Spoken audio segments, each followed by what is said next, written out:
A Helilo, thank you for the gift sub to Winball Pizzard. Sounds accurate to me. A Helilo.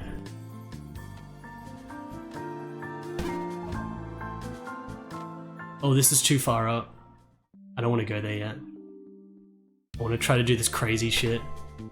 But again, this stuff wouldn't have been possible without the nudge. Unless I'm just looking at it wrong.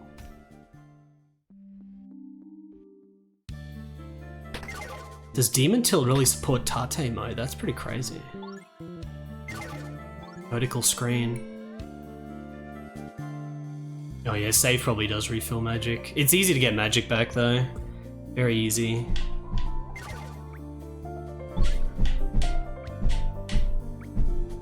Just let me...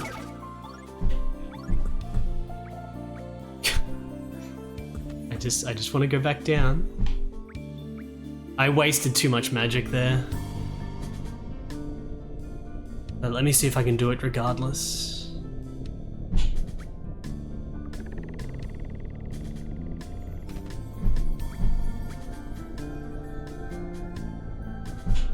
Oh, I mistimed.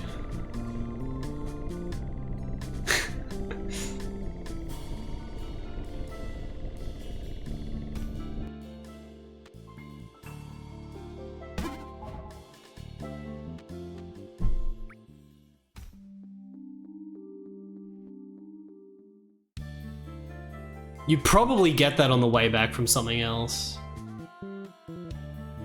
It's nothing over here, right? No, because this leads to that. That's like a one-way thing. It's from a different side. We're probably supposed to go forward to go back, but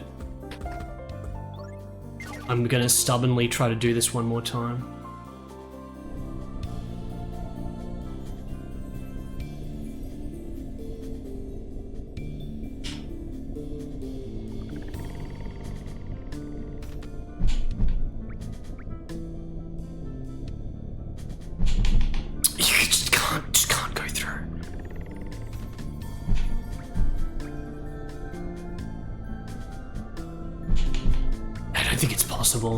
Okay, I'll see if I can get there from the top. Yeah, I streamed Balls of Steel. That game was awesome. Balls of Steel is very good. It's got the Barbarian pinball table, which I think is literally called Barbarian, right?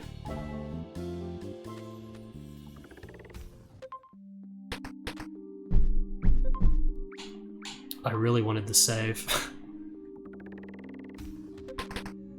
The game was developed in Brisbane.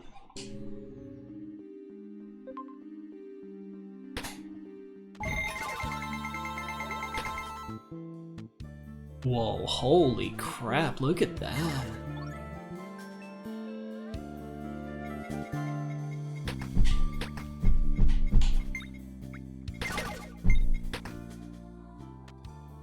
I don't know what's going on with this. Let me quickly have a look here.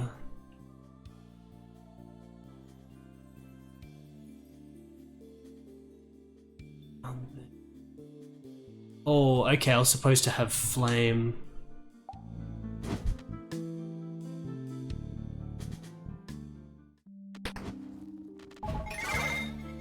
Flame.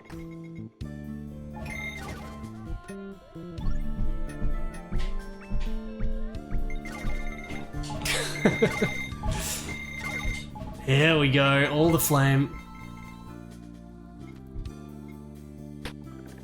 Is there anything I missed?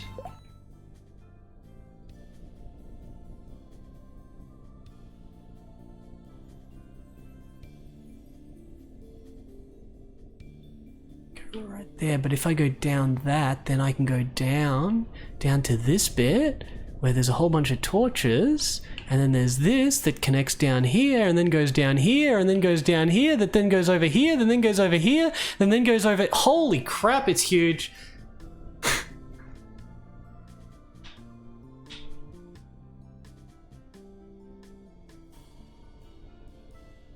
And that was the way I went, right?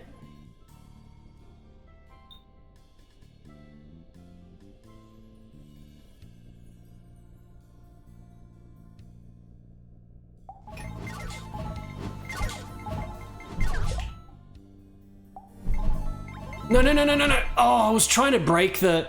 Okay, the way I do that is by not hitting that last guy with the thing. 1, 2, and then boom. There we go. Alright. Alright. That's a level up.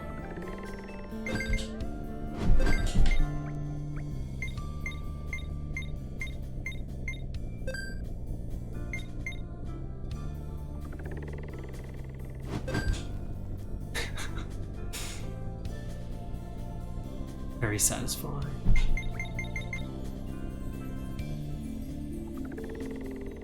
I think I've literally got all the coins now. The adventure continues. Where is this gonna lead?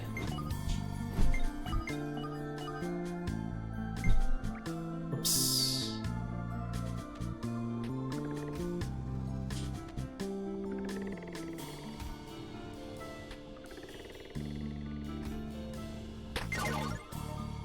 Got the raccoon tail accessory.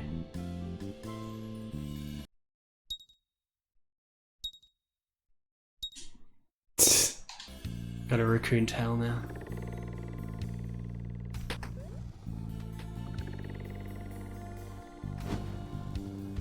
I see.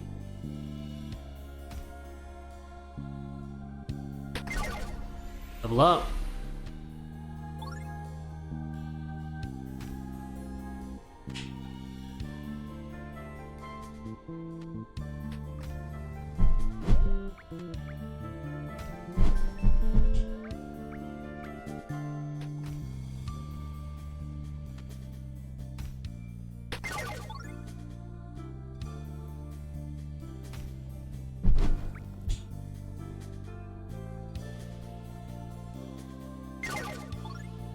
Oh, what's that? You got the boost ability. Press B to boost forward with a powerful shot that can smash through enemies and certain objects. Boost ability.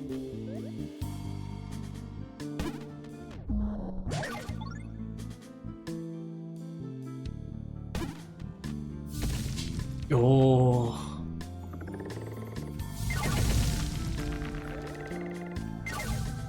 The satisfying hit stop on that.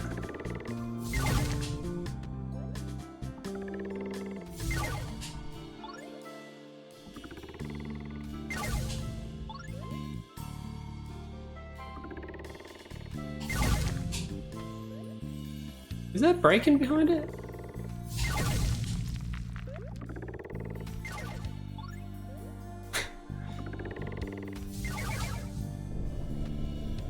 And there's the bit. Okay, we finally wrapped back around to this as expected. So now I can go straight up to that mysterious huge chamber where there could be a boss fight. Could even, wait, let me see something. Yeah, I don't know if this scrolls. I don't think it's going to be super epic or anything. I think this game's going to be pretty focused, not like 10 hours long or anything. Maybe just a couple of hours long, which is good if it's like a focused thing. It's definitely filled with variety and good areas so far. There's no filler. Shoot it with the raid if it isn't stupid. It isn't stupid. What's up, stupid?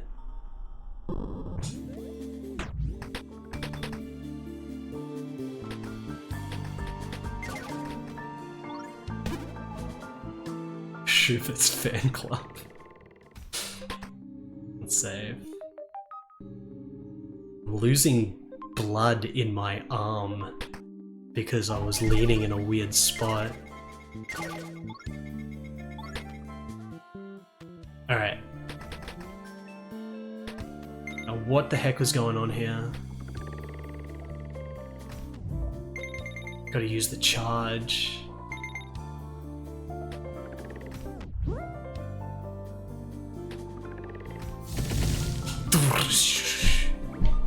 Got the cat ears accessory.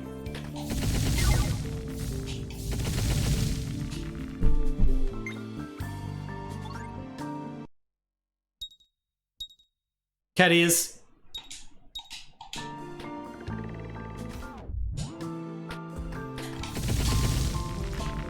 Planets.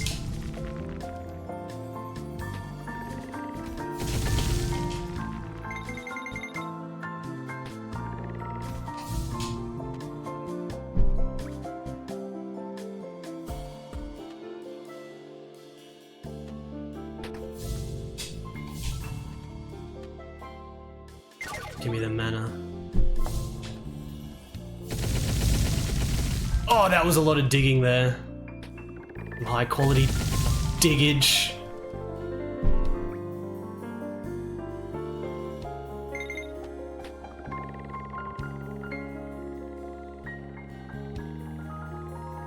Daikatana on Game Boy Color. I need to play that myself at some point. Looks good.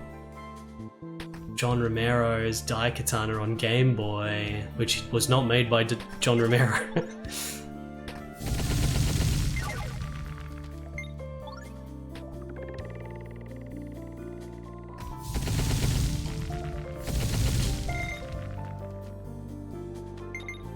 Okay, so we've got a thing there. There's the sun in the middle. Are we supposed to flame the sun? Then there's the planets rotating around it.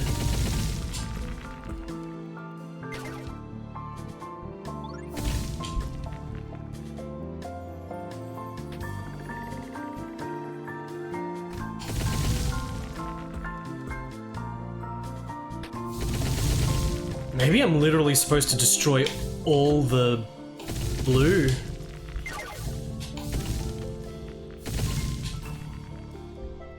Could literally be destroying all the blue.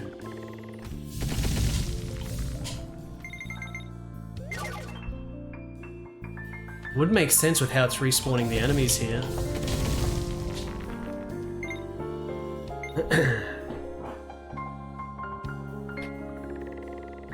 Very chill jams in the Pinball Spire.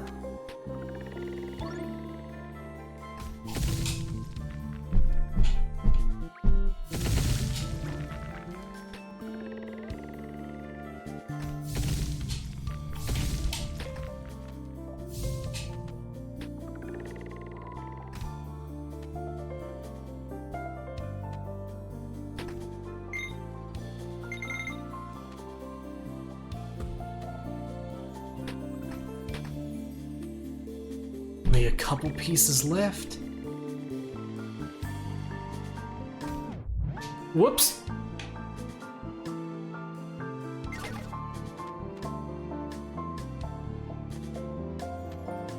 Give me that magic. Do I just patiently wait?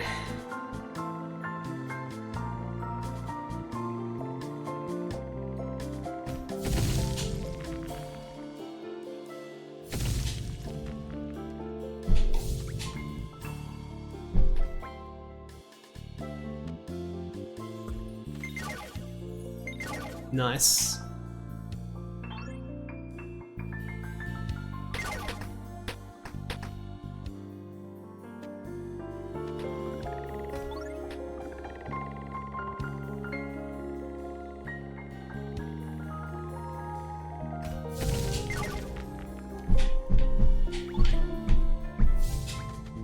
Yeah, I can use the nudge to change my angle for the dash there.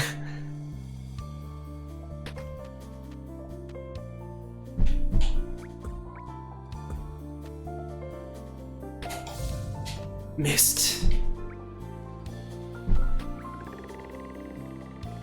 Oh, I don't think I've got enough. I don't have enough for a use there. Just gotta be real patient. I don't even know if this is what I need to do, but there's only a couple left anyway. I could use this to see. Sphere is attached to a circular track. It seems that it could be moved with a strong hit. It's probably just hitting that one then. It's blue after all. Yeah, we're like hitting them around.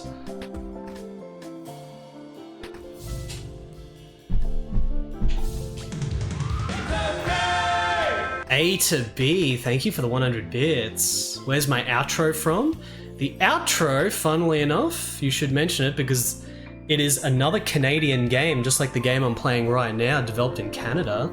The outro video is from Midnight Stranger, which is from a very obscure Canadian developed FMV game from Windows, Macintosh and Windows 3.1 era, like 1994. It got a Japanese version and then the Japanese version is the common version. And then the actual English version was only sold through mail order in like adult magazines and shit. There's also a follow-up game to it called Mode, which is incredible. Midnight Stranger is rough, but it's got some very good stuff about it. It's very, very interesting game.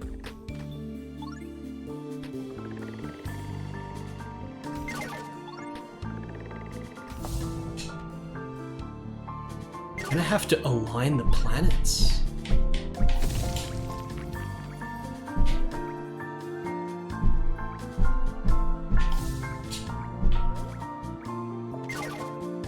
Good choice. I want to do some alignment here or something. Dark Rift gifted a sub to Twisted Mentat. Thank you, Dark Rift. Twisted Mentat gift sub.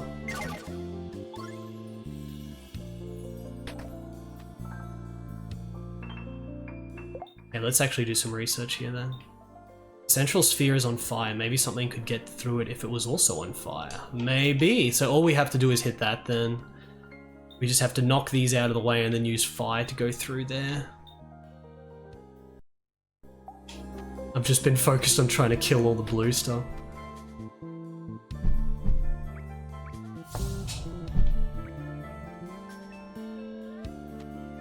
Oh, those are going straight in the pathway.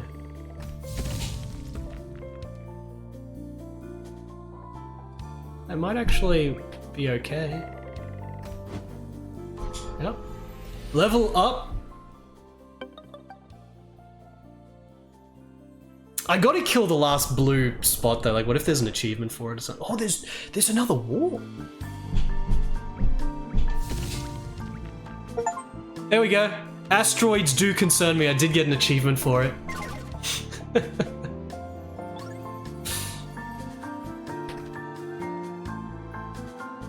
Okay, so there's another one over there, I see.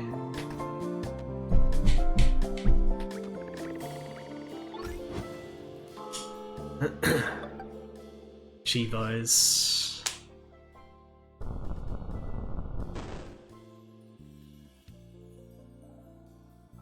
Oh, what if there's just one boss in this game and it's this eyeball thing at the end because he's climbing as well?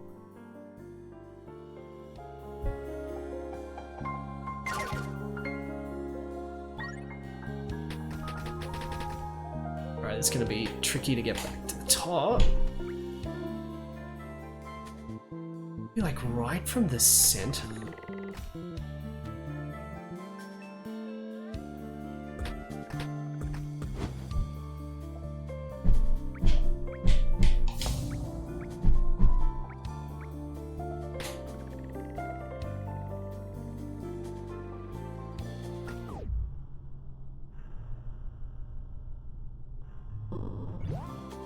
Oh, I forgot I need flame as well.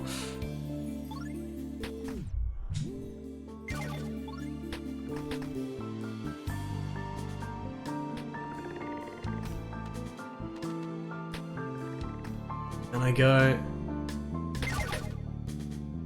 level 12.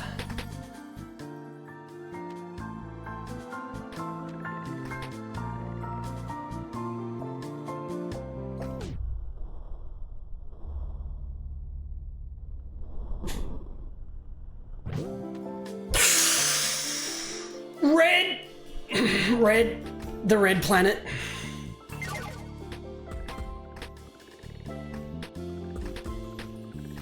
Let's zoom out.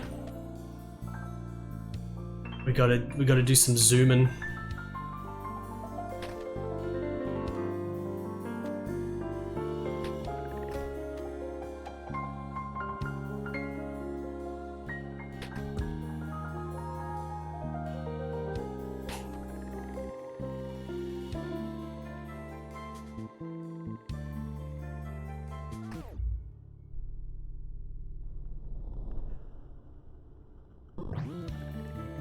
Oh, yes. 900 needed. We've got plenty more than that.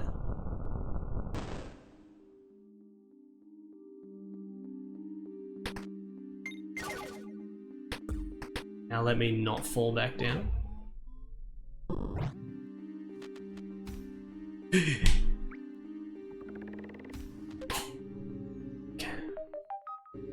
Yeah, like these little save rooms, this kind of reminds me of like the little in-between rooms in Pinball Quest as well. Oh, clock tower stage!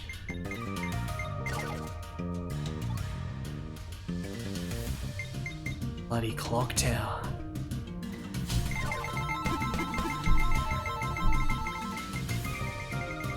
Gotta get all the gems.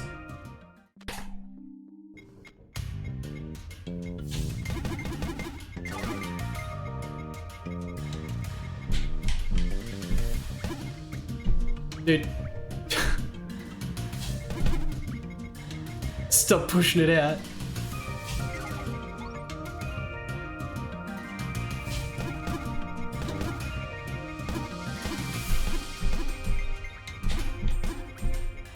Okay, use the tilt.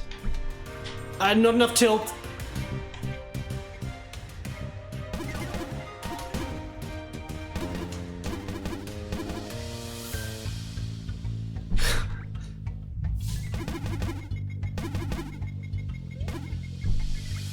I need more magic.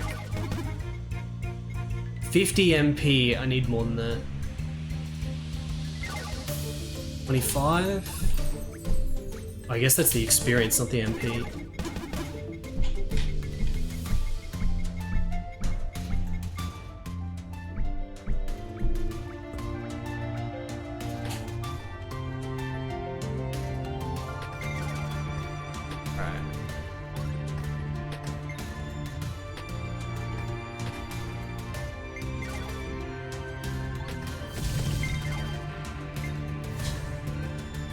No!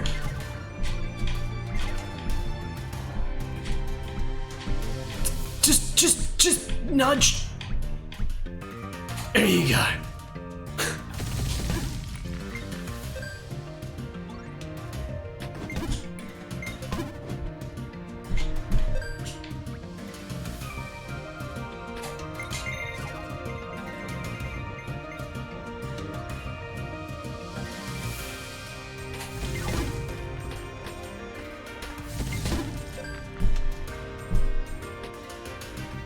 This one.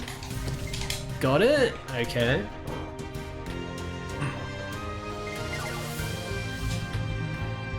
And this. Good choice. Mega number. Yeah, I keep forgetting about, like, you got so many abilities to do stuff. I gotta remember I got that boost now. Omega number, thank you for the 57 months. I don't think I do. I was trying to think about this just before. There's a lot of really good pinball machines, but I don't know, like, what would be my favorite. I don't really have a favorite. There's just a lot of good machines, and I haven't played them enough. Okay, how do I open that? Going in for research. Light this torch. Oh, that's a torch. And this one as well. Thought I tried to light and it didn't work.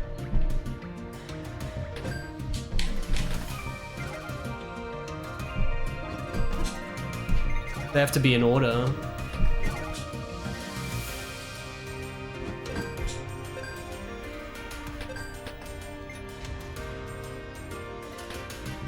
So next one's spawning in. There's like a little spawning gauge on it in the left there.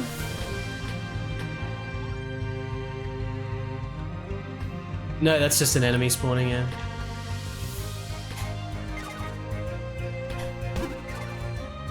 So the next one is...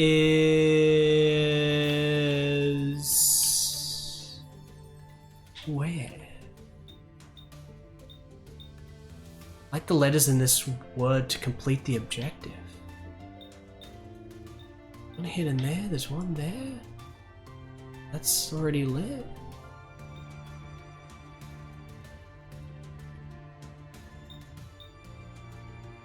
I know. Like a secret I'm missing?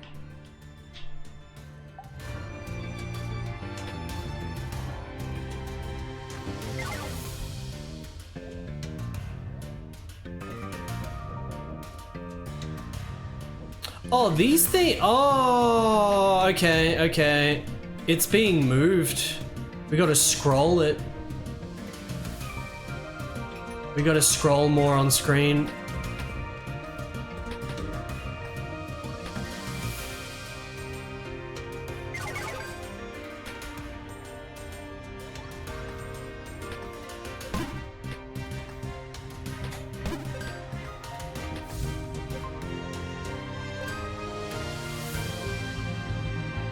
Hit those yet? Level up. Massive amount of magic now.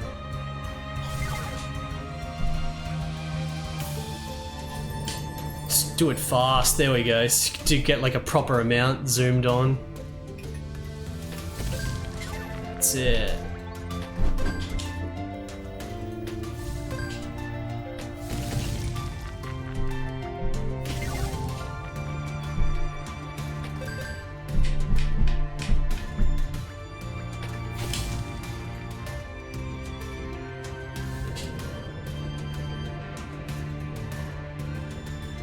Oh, there's a present?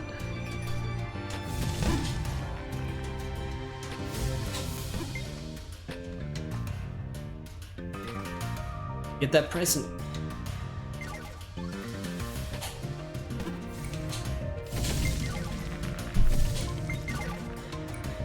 Very good, very good.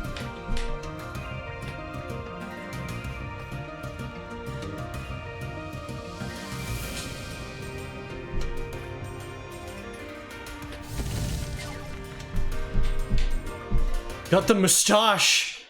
Give me it, give me it.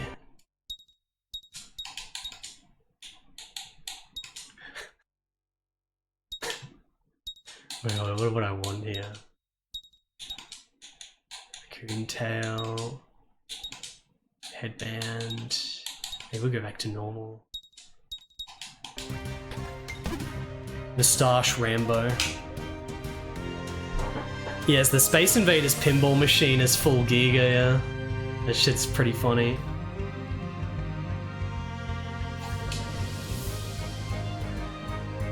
Two of them.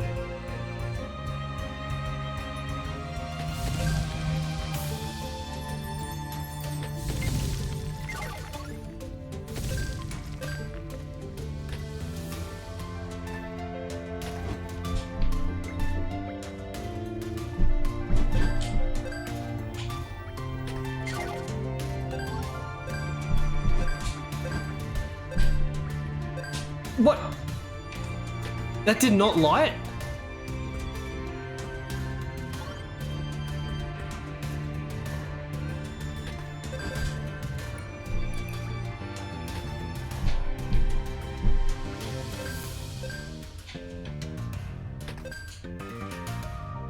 Game, I need magic.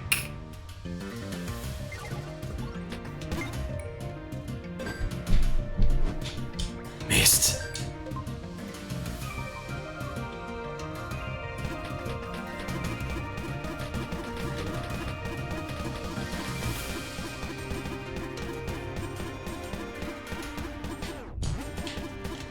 This could be an issue. Okay, because I couldn't get magic.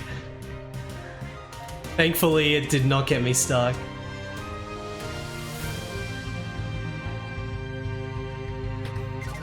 There we go.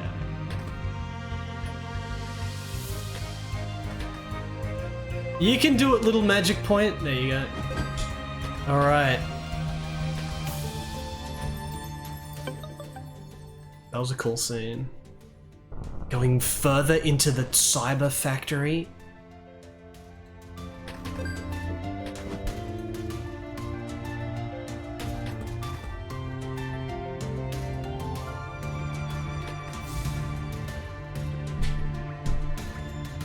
Okay, wait.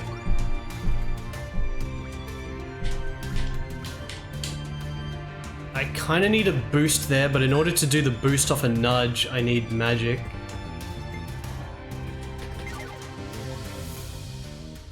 Let me just accumulate a decent amount of magic.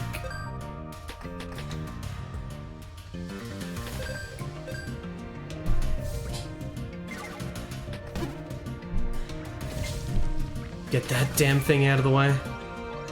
Okay, full magic, but we're falling back down. There we go.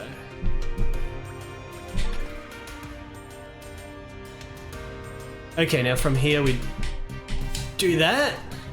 So how would you do that without nudging though? Gotta be some other thing I missed there, but the nudging, you just sort of, that's your first idea now. Treasure chest.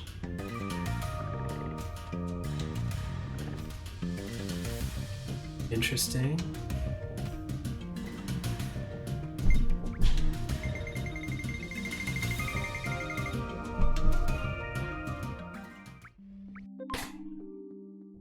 What did I get? I didn't see what I got. Star Trail. Is that the ultimate trail? The Star Trail. Fragmental Stewart's on. It's pretty damn good. Very fun progression in this.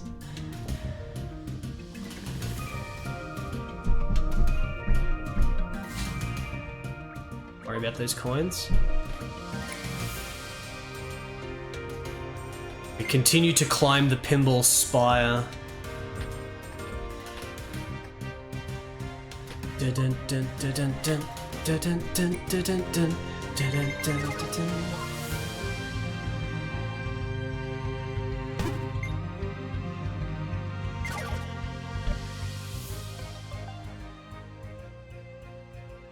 What did that do?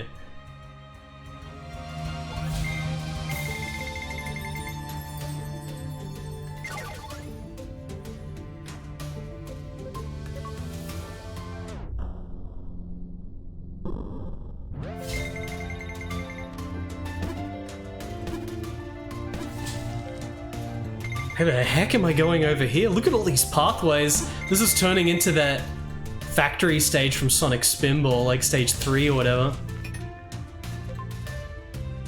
Skulls.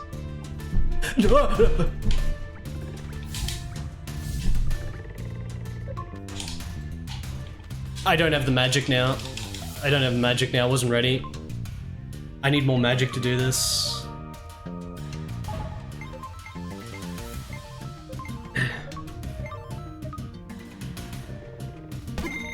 Headphones accessory. Maybe it is gonna scroll some of these.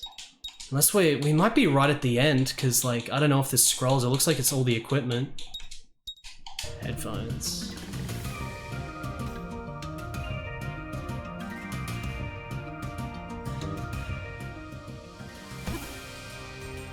Okay. Oh, this is gonna take me back. But I don't have magic.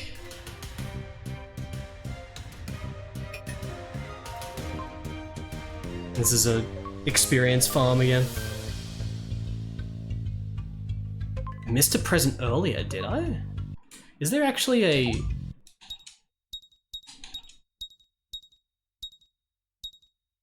Yeah, maybe it does scroll.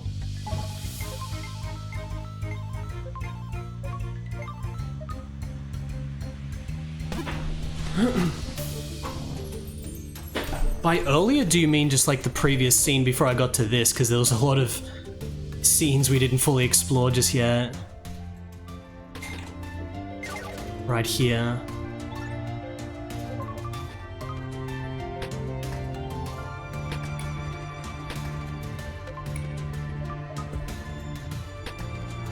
Just need the magic.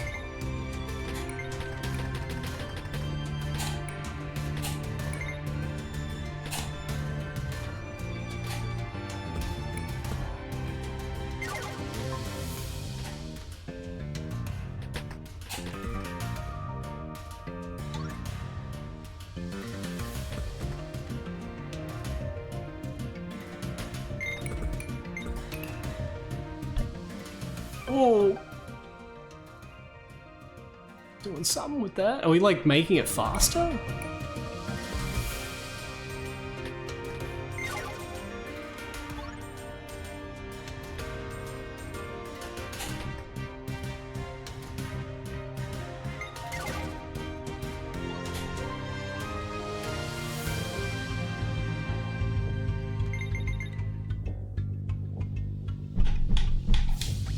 Back up, manipulate.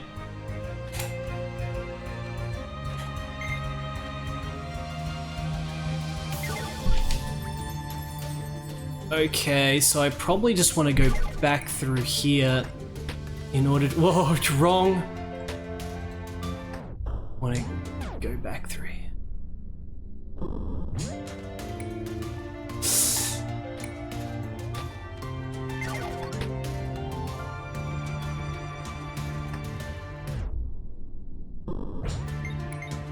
That guy in the way. I must have got lucky the first time.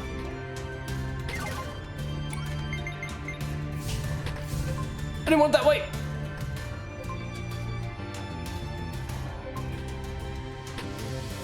Okay, wait for it.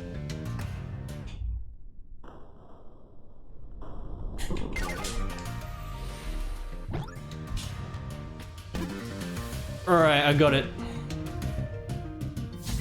Maybe.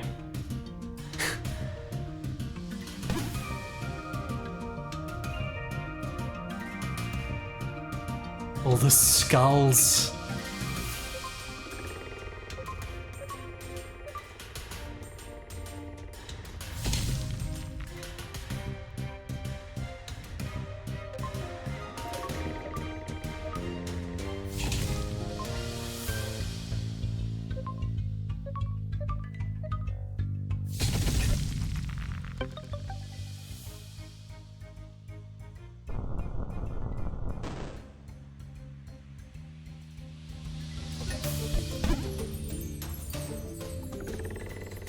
They're all going into the other room or something, or are they just falling down to... No, they're going to the other spot.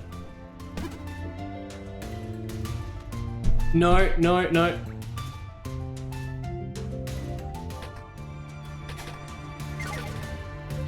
Oh, the skulls.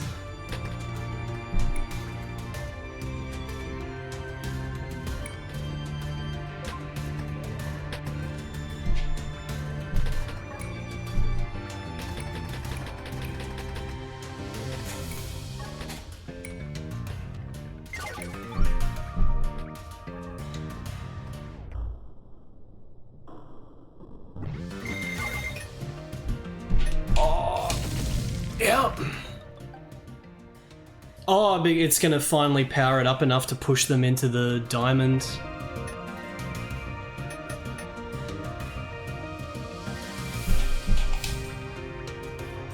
Yep.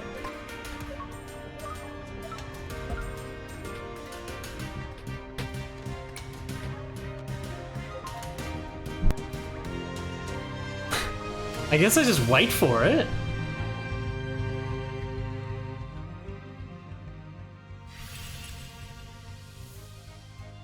Final Fantasy music, Final Fantasy battle music. Kinda sounds like that.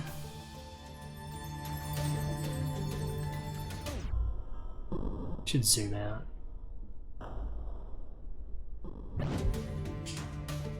Oh, the next level.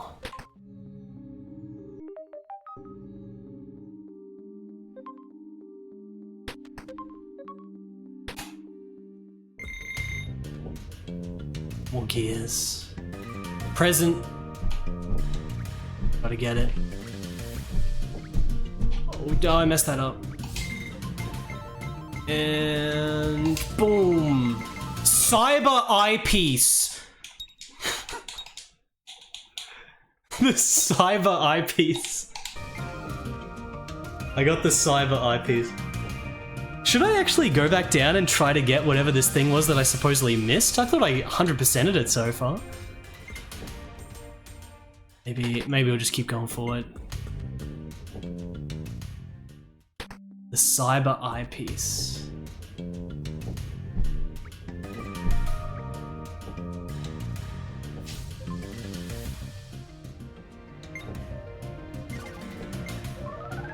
Whoa, big experience.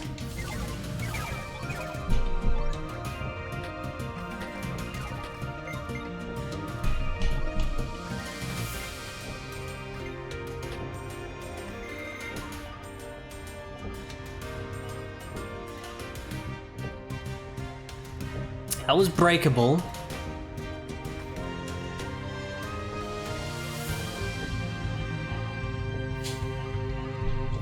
There we go.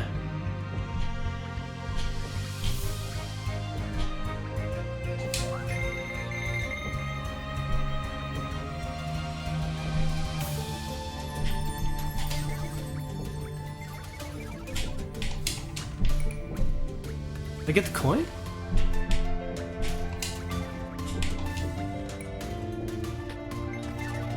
A lot of magic manipulation going on here. The combination of the boost with the flame to dig through multiple enemies, very, very satisfying. I guess you don't even need the flame. The boost already digs through them.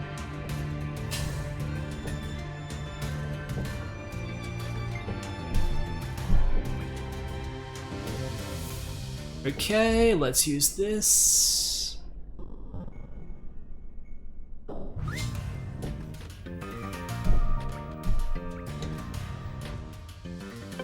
Got it.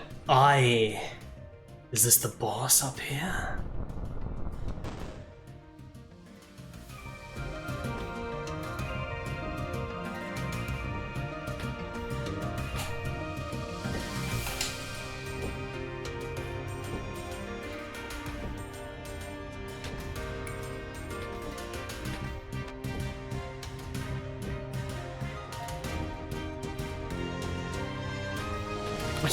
I got no magic. I got no magic.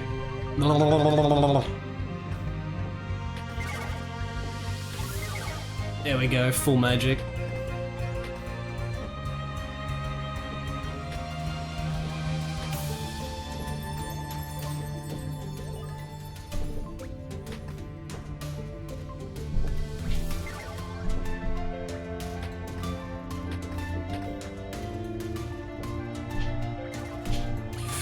No, no, no, no, no, no.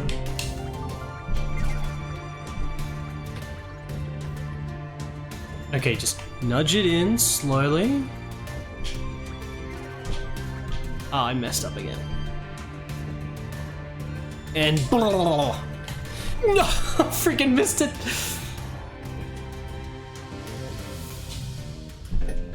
Okay. Wait, how am I trying to get up here though? Hold up. That's open. Maybe I just hit it up here and it will bend up. Maybe.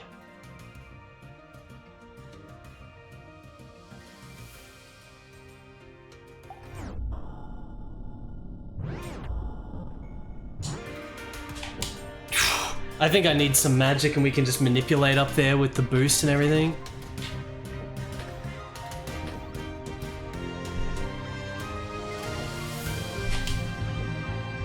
Could manipulate up there. You're blind, Shupit!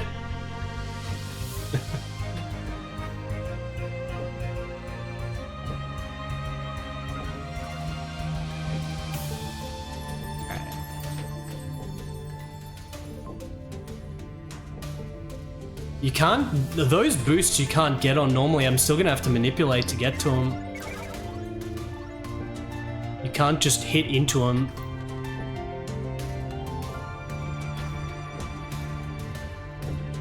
Manipulate. Yep. Did this get redesigned around the nudge? Like, if nudge wasn't originally in this game, then how do so many of these shots work? Maybe when the nudge was added in, they changed. I know. Was the flipper angle able to do that? I didn't think the flipper would have been able to angle it into that. Maybe it could have. Using the focus right on the very tippity tip, like super duper tip.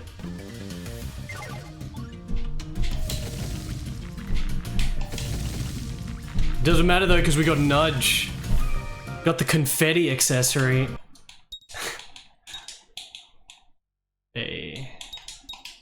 confetti.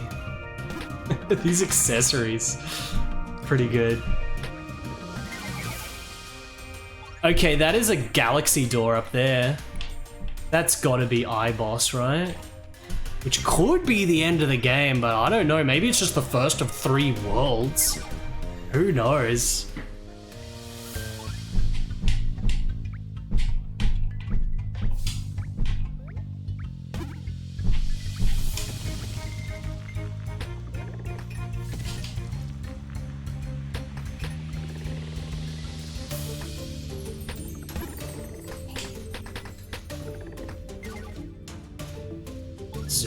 Zoom out even more. That is almost full zoom out. How am I opening this? Doesn't seem to be any way to open this gate from here. Is it just like a mega mystery? Is there just something I might have missed? This gate passage one direction. Okay, we're definitely going bottom left then.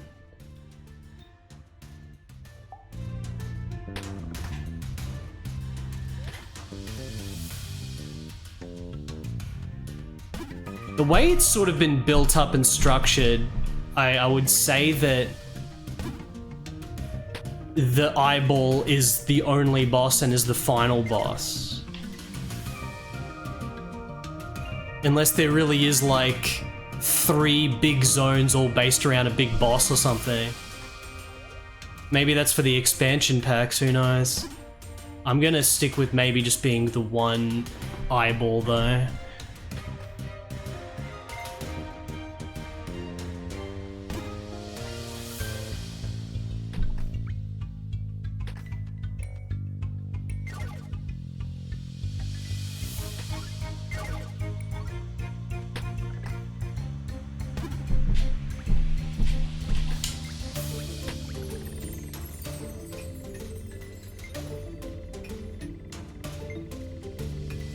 Okay. Oh, look at this. The catacombs! The catacombs!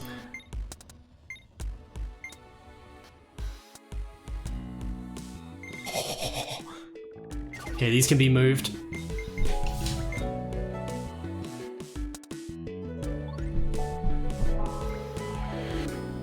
Oh, 100 experience. Horns accessory. I don't want no horns. I want freaking Rambo. I want Rambo. I want... yeah, Cyber Rambo. I want Cyber Rambo.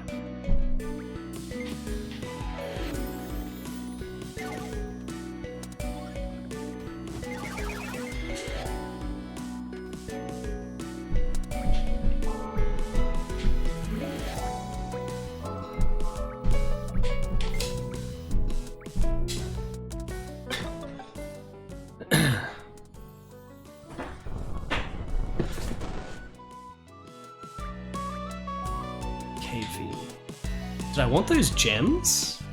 It's gonna be no going back up the catacombs until it's done.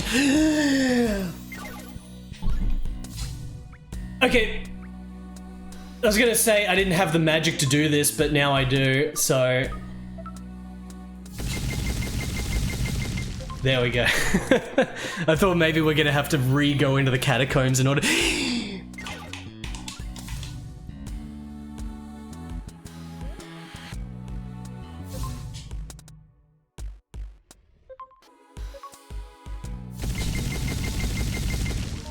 Got the mask accessory.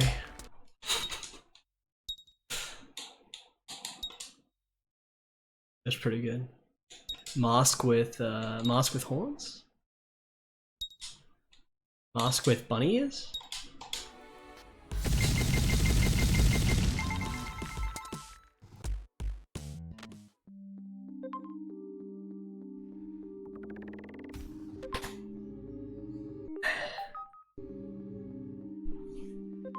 Going down now.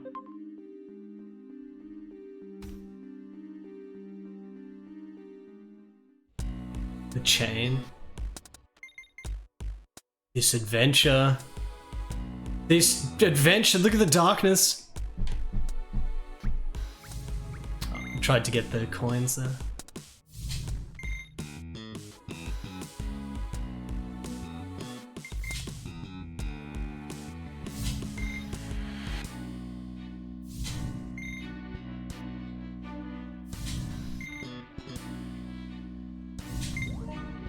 The menacing aura accessory.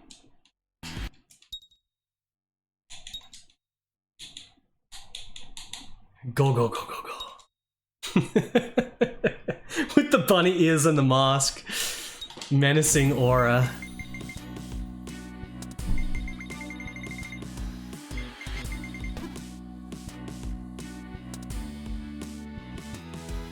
We're going full anime.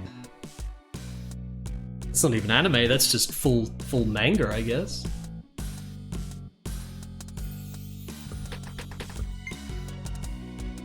Is that breakable? It's like a big breakable thing. I need magic.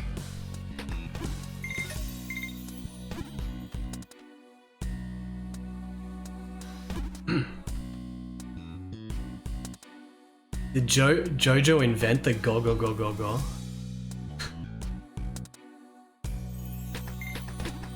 It's crazy that during the NES and Super Nintendo era, there's literally only one JoJo game. And there's no Berserk games. There's heaps of mangas that became more popular later on, but throughout the early or even late 80s, I think Berserk was started in the late 80s. It wasn't popular enough to get any video games until ages later. The same with JoJo, almost the same with JoJo. You would think that JoJo would get a lot of video games because of it's like the shonen Dragon Ball Z style shit, where that type of shit usually gets heaps of video games in the early 90s. The thing is, JoJo didn't have a TV series, so didn't get a TV series until recently. Golgo 13 started in pre-video game era pretty much.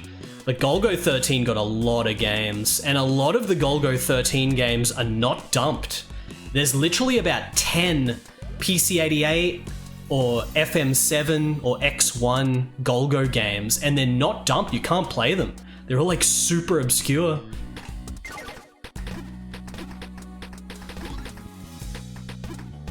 But they're a lot of them are text adventures, so they're not that exciting because it's early 80s games, 1982, 1983. That's why they're not dumped, because no one's bothered, or the cassettes are all rotted and shit.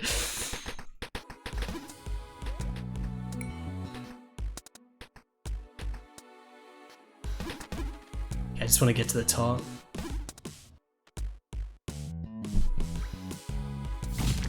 I was investigating this because I wanted to play all the Golgo games, but you can't even find cover arts to half of those. There's certain databases for PC-88 and FM7, which list a bunch of them, but even those databases don't have all the cover arts, and they're missing games. Because I've seen Golgo games on auction that aren't even on these databases. It's only really until the NES Golgo games that all the Golgo shit is properly databased. There's also a really, really obscure Golgo game on Palm OS, which I actually have.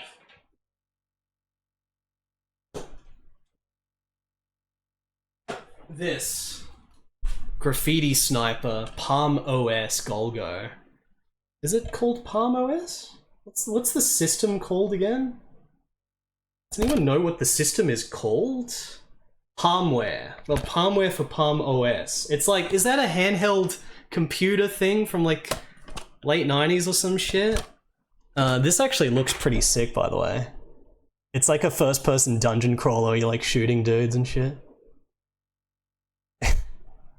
Palm Pilot, PDA, it's something like that. In Japan there was a bunch of games released on this shit, but there was a Golgo one.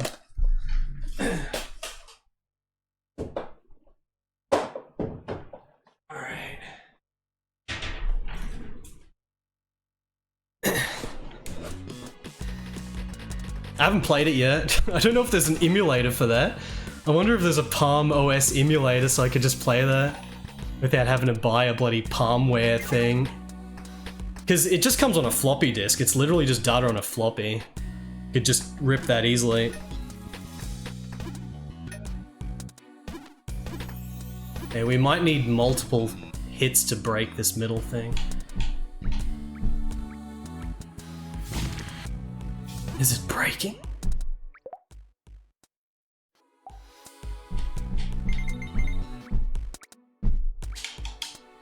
Oh, magic. Is there a Golgo 13 game on the N-Gage? Did Japan make N-Gage games? Is that real? Doesn't sound real. Palm emulator. Thank you, Mysterious Loner. Maybe I'll look into that. Did Palm OS have a sick library? No. That Golgo game is basically the most interesting game. All the other releases are kind of ports of just like, you know, there's like Bomberman, and there's like Space, and it's just all these like middle-aged Japanese businessmen nostalgia things, just ports of like old arcade games and shit. And there's not many, there's only like 20 or something. Probably the most interesting Japanese Palm OS game, actually, apart from the Golgo one, is one that was never released in a box, so you can't get it now. And I wonder if it's lost, I don't know. But it was called Alchemic Pinball, or Alchemy Pinball. The website might still be up, because I remember the website was still up last time I checked. It was like a shareware game you had to buy directly, but they're not in business anymore, but the website was still up. And it's basically like a pinball game just like this. It's like a fantasy pinball thing with bosses and shit. Yeah, I wonder if that game's been saved at all. There we go. Alright. Wonder what's gonna happen at the bottom of the catacomb. Are there multiple Palm OS simulators?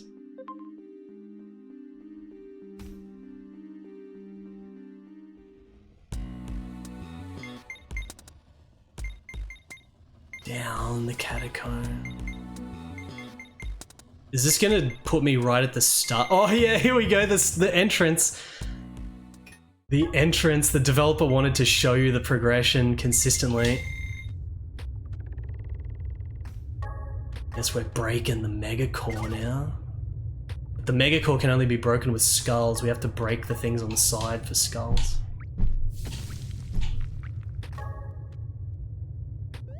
Good audio ambience.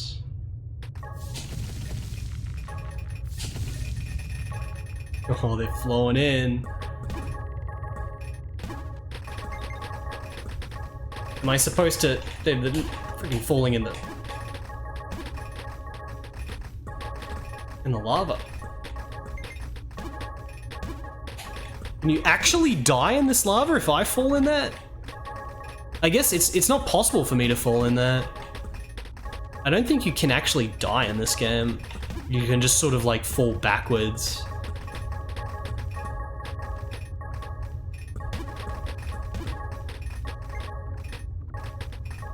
So this thing probably takes like 1,000,000 hits or something. So we should open all these up.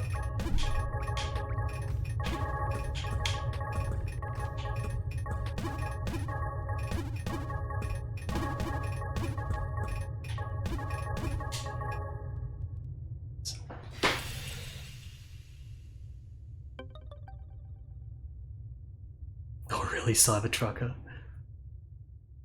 Arcane Engine.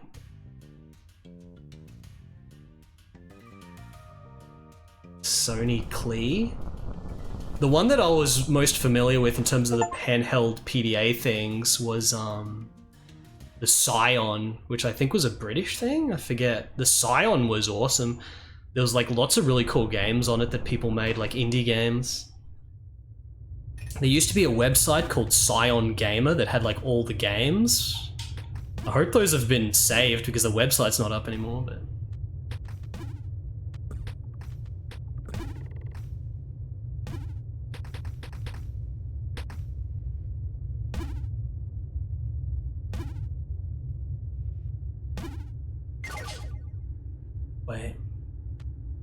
Go now. Gamecom. The Gamecom, I really like the look of the games on the Gamecom. I guess we're climbing back up the climb, let's go. I really like the look of the games on the Gamecom because it's still black and white like normal Game Boy. Oh shit, there's a monster. It's still black and white, but it's like really detailed, like gigantic sprites and shit. The Jurassic Park Lost World game on the Gamecom looks freaking awesome. I want to play that. In the Jurassic Park Marathon, it's gonna happen. You've got that crazy looking Jurassic Park game. Shit. But then you've also got like the Batman and Robin game as well, which is a similar deal. It's like a side scroller with big sprites. My favorite genre. But then there's also the Resident Evil 2 port, which looks awesome.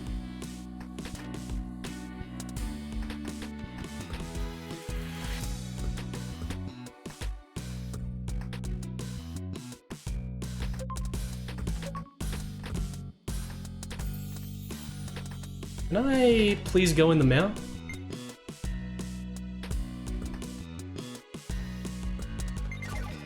Oh, get some magic.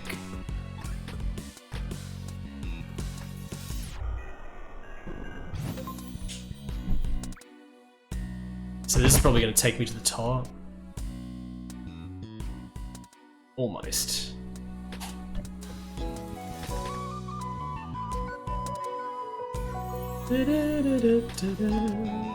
Oh, just got it naturally.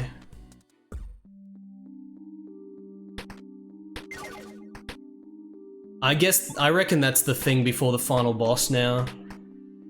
That the fall to the catacombs was a cool way of sort of tying the whole map together for the player, but now we're just going to the final boss. My guess.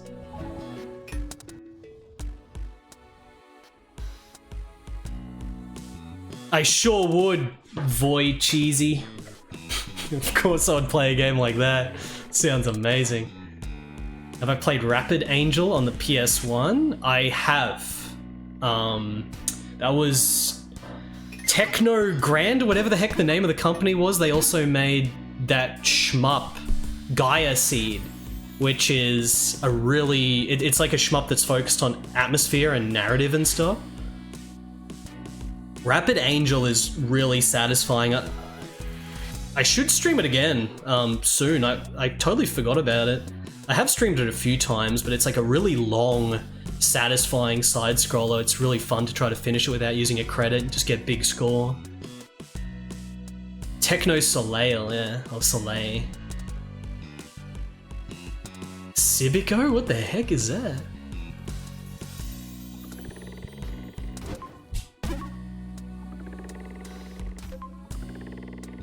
So many weird handheld systems.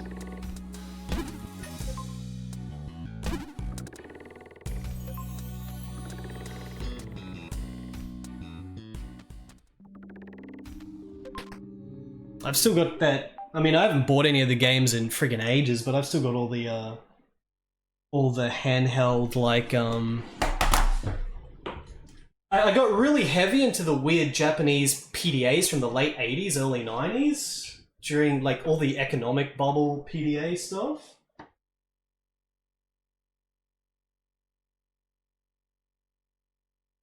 All that stuff has, like those are the handheld PDAs that have the most games on them, compared to all these newer ones we're talking about, like Palm OS and Scion and shit. The stuff from the late 80s got like full-on libraries in Japan. Like full-on libraries. These games were like super expensive because these were not the normal gaming market. This was business market. This is like Game Boy games. Game Boy games cost like 3,000, 4,000 yen in Japan. All of these cost 8,000 yen, like retail. Look, I've still got a sticker there. 8,000 yen. And it's for the late 80s PDAs. This is Pro Golf, which literally has like graphics calculator graphics. It's weaker than the Game Boy. It's like a graphics calculator. So this stuff is like utterly fascinating to me, and I had a lot of fun collecting these and playing them. But these games are so rare. They're not expensive. They sell for nothing. But, you know, I would be waiting like 5 years just to have a chance of getting one more of these games. And then there was a point where there was a Japanese seller that put like his whole collection up, and I just bought all of them. And ever since then, there's been like barely any trickling through. So I'm very lucky for that. But, you know, there's like Sokoban. There's the Sokoban. There's a Tetris, of course. You got a Tetris. Looks like this. Very cute graphics calculator level graphics. You got a Mahjong. There's this Mahjong game with some dank ass freaking graphics. Like, this is just the most insane library of games for bloody pocket PDAs from the late 80s for like Japanese businessmen. Hyper Golf, where this is not actually a golf game. This is actually a golf accessory thing where it lets you write down your scores on your holes and stuff as you're playing golf. There's like Japanese freaking big roller Japanese businessmen from bloody 1988 that were using their Sharp PDA with Hyper Golf that cost 8,000 yen on the golf course. Some funny shit, dude. I also used to collect the catalogs for these because the catalogs that advertised all these were just the most incredible advertising. I know that sounds ridiculous, but like the late 80s, like freaking Japanese advertising for the businessmen shit is always like trying to be really classy. It's always like dudes in suits and they're like, they've got like whiskey glasses and shit and they're like in this like I've got them behind me somewhere. I'd have to find them. It's always got like the glass of whiskey with ice in it and shit. Pretty good.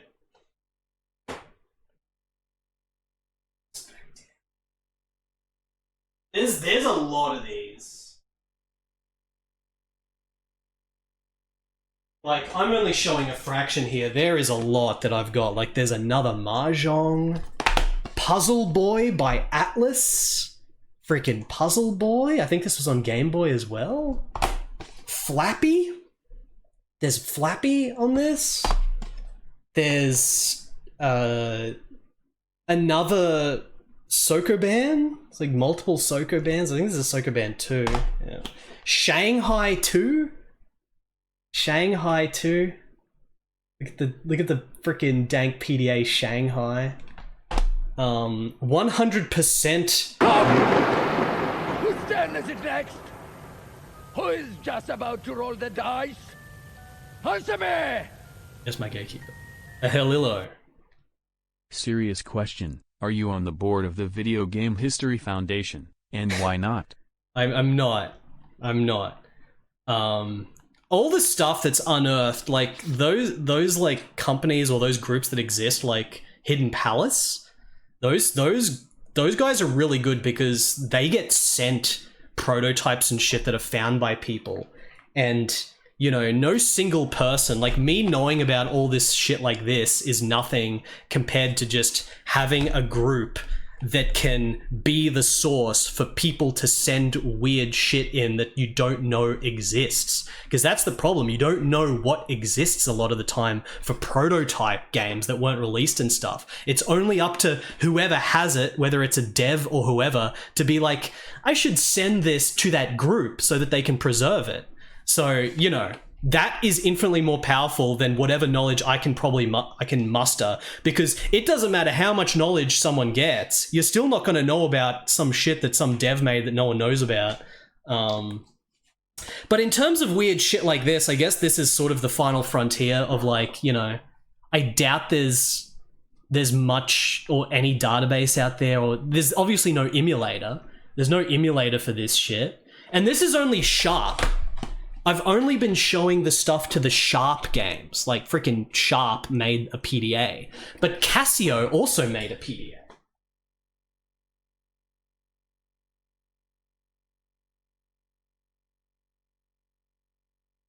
Casio also had their PDAs from the late 80s in Japan, and they had different games. So these are what the Casio ones look like.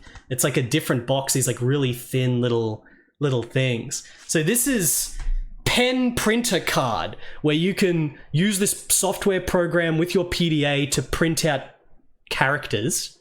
Big advanced printing, chat. E-Square. Yeah, E-Square is one of the best ones I've found. E-Square, which literally had no other bidders. No one knew what it was, but I knew what it was. The floppy disk for E-Square, PC98, vending machine exclusive action RPG. I cannot believe no one else bid on that. I can't believe no Japanese dude knew what that was. I only knew what it was because of the Takaru vending machine catalogs that I used to collect. So I went through all the catalogs to see what was sick shit that's lost or whatever. And I saw that auction for E-Square that was just the floppy disk and it said E-Square on it. And I'm like, my God, is that actually the Takaru game? It's gotta be, because it's E-Square. And it was. like that. And there was no other bidder. It started at 5,000 yen and I just bid on it and I was ready to bid up to infinite. Like for a game like that looks like this sick action RPG on PC98 that's like lost and you probably never got another chance to ever get it again because it's just a vending machine thing that was copied to floppy. So it's not like a commercial thing like this. There's always a chance to get it again, even if it's ultra rare. But those vending machine games, that was literally floppies that people put in to copy data to, and they had to keep the floppy with the name tag. What's more crazed, E-Square or the Zinesoft fan letter? E-Square, definitely. There's like, the Zinesoft thing is crazy, but it's not as valuable as an entire game. That's the thing. Yeah, no one else bid on that. Anyway, this is the Casio. These are the Casio Pocket PDA games. This is Magical Puzzle. These have like really cool cover arts. Magical Puzzle there. There's that really cool looking one. Yeah, Success Street, the medieval marble manipulation game. Look at this, Success Street. There's like this marble adventuring going to this castle.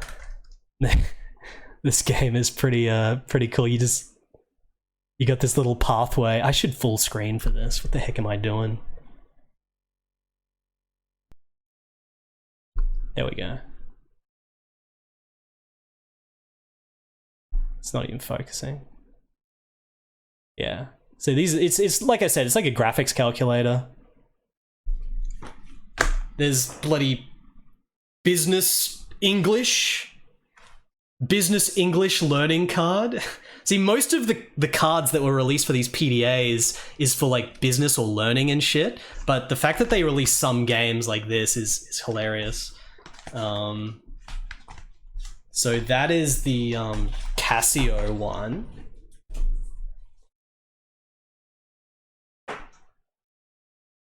But then there's the coolest one. Oh, these are what the systems look like, by the way. These are what the systems actually look like. I've got a bunch of different models. This is one of the Sharp models. For the Sharp ones that can use these cards that I've been showing. Like that. But then this is one of the Casio ones, the DK5000, to play the Casio games. This Sharp one is actually the DBZ. The DBZ that can run the advanced games, because there was different tiers of games, and as the years went on, they actually got more advanced. So some of these games can only be played with certain hardware. It's not just one hardware. It's like, there's like 3 different tiers of upgraded games with better graphics and shit. Which is pretty funny. But the best one, my favorite shit, is the Besta. The best one is the Besta. This is a Besta CD56. This is the Taiwanese one. This is not like businessman pocket PDA like the late 80s Japanese shit for like rich businessmen. This is more of a mainstream thing that was for like a dictionary, like an English dictionary. The Besta. These were very heavily distributed in like Asia, Australasia, through the 90s and stuff. So these were a lot cheaper than that Japanese shit, but way cooler. The Taiwanese shit is so insane. I'm always raving about Taiwanese shit, whether it's the freaking DOS games or whatever, but Taiwan was so secretly freaking powered. the game, there's the most games made for the Taiwanese pocket dictionary, if we're going to call it that, the dictionary games. It's a pocket dictionary. They got the most games and they got the coolest games. And I used to collect them. They're impossible to ever find in box. I've only got a couple of them in box because the box was inherently like throwaway packaging. Like it wasn't packaging that had like cover arts and shit. It was just like this throwaway packaging. But the games are the best for this thing.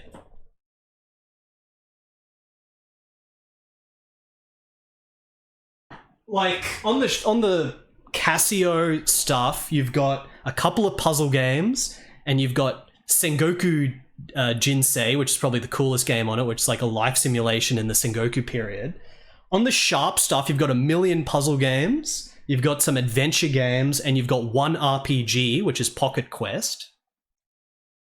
But the library for the freaking Taiwanese dictionary games consists of 12 Monsters of the Zodiac, which is a full Final Fantasy style RPG with super detailed pixel art.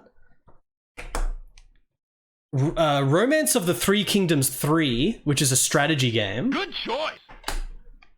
Crazy Rabbit, which is a side-scrolling platformer. Tomato Skittles, thank you for the 41 months.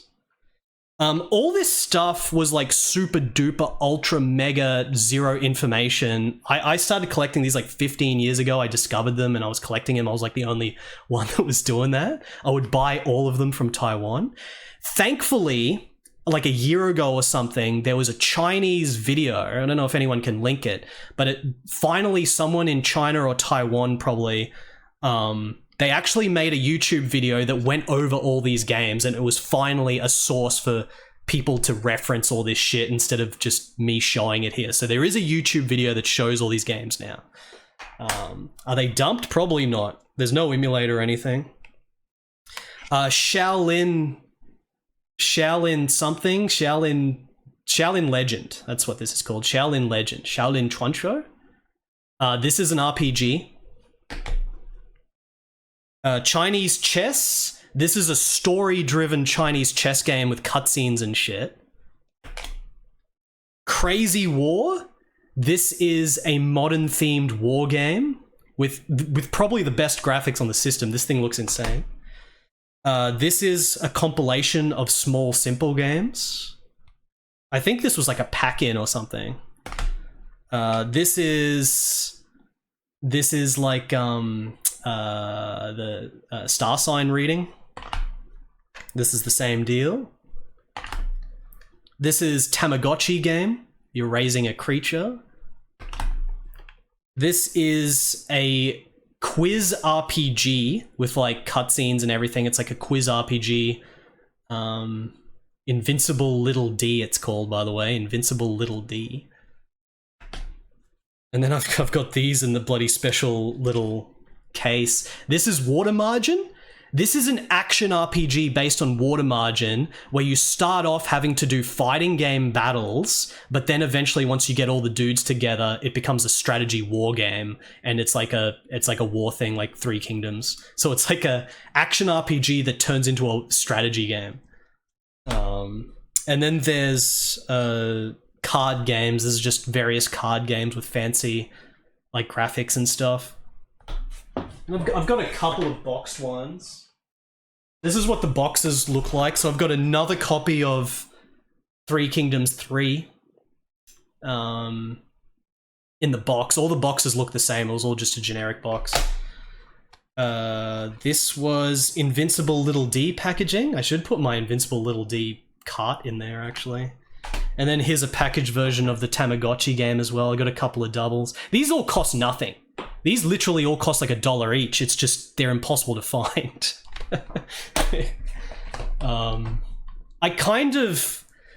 The majority of these I got like 10 years ago, and ever since then I've kind of like been lazier with checking auctions because it was just so slow. Like I could never find new ones. Like they just were not coming up on auction.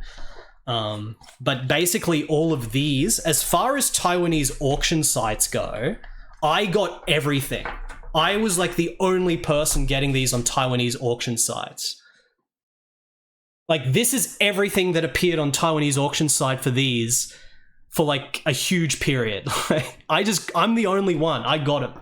There's Taiwanese dudes that have photos of their collection and shit, but they must have been bought like locally at pawnbrokers and shit, because I was checking every day and I bought all of them. Good choice. There wasn't too many doubles anyway. There's some freaking dude in Australia buying them all up.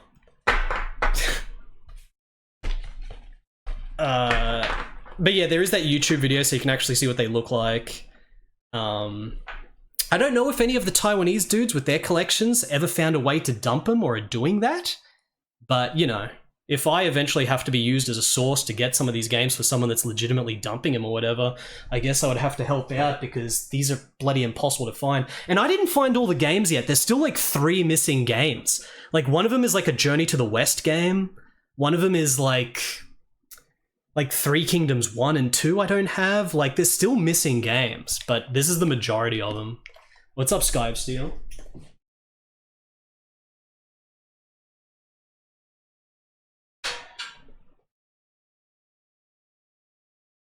Invincible Little D.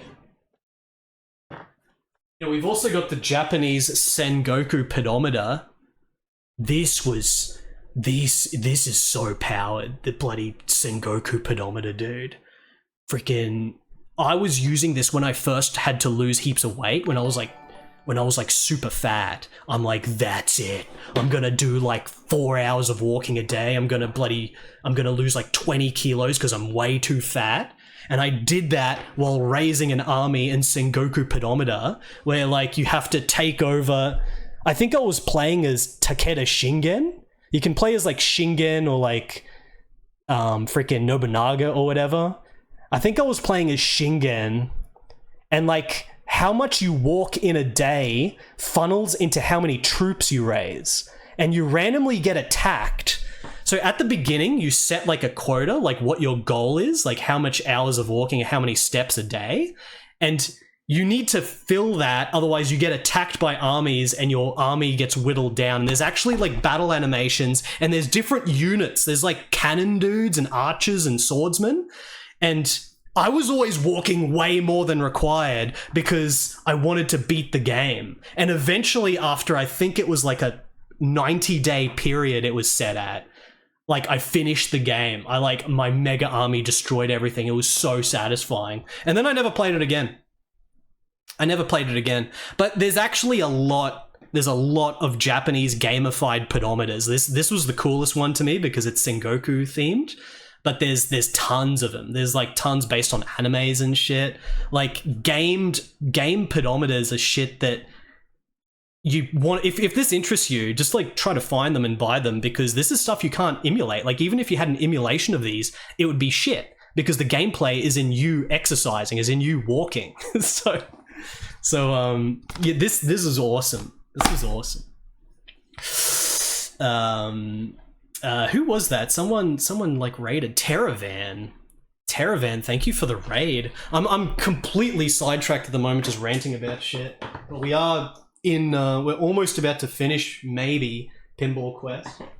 The time is still going in it, actually. And then you've also got the printer games made for Japanese printers. Like these. Pachinko store? This was for like a word processor. The Canon word processors, J series. So the word processors were like, these were like mid-90s, and it was basically like a little laptop that was only for like Word. So like it didn't have to have all the other computer shit in it. So, and there was a printer connected to it. So you only needed to buy one unit, and then you could type and you could print stuff out. But there was games for them. So here's a pachinko game for the J series word processor printer. If you want to play pachinko on it.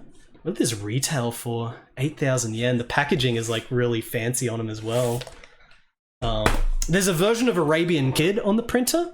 I've got this on Windows 95. I stream this Windows 95. It's like a really, really awesome platformer.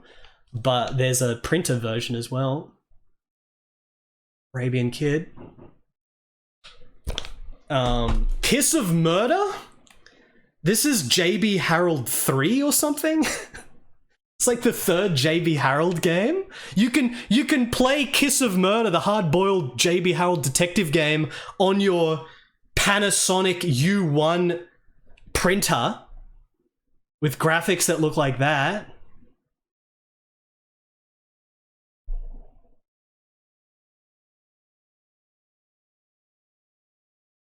Look at that. Night Moves, also for the Panasonic U1. Just want to play some Night Moves. I think Night Moves was designed by the Tetris guy, right? I think it was. He designed a lot of other games after Tetris, but no one gives a shit. Like, he made, what's it called? Like, the Pipe game. And there was that other Windows 3.1 game he made, which I forget the name of. It's like that Breakthrough, whatever it's called. Here's a version of Chatty as well, which is a PC-88 adventure game originally, but here's a printer version of it. Black and white adventure game. Yeah, these are word processors. Like I mentioned, they had a screen where you type and then you print out in one unit, so you didn't need to buy a separate printer and a computer, you just buy a word processor, which would have been helpful for a lot of people at that time period that didn't want to dedicate to getting a full desktop computer. Obviously, it's completely useless now because you can do all this shit on your phone, but... Well, I guess you can't print on your phone, can you? But you don't need to print shit out anymore, that's the thing.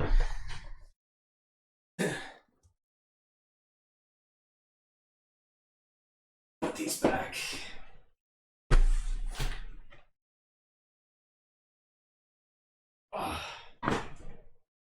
And then, in addition to all that, for these weird printers, word processors, dictionaries, of which I've showed about 6 now, there really was a few, not many, I think there was only 1 or 2, this is one of them. There was a couple of big box released games that were for graphics calculators.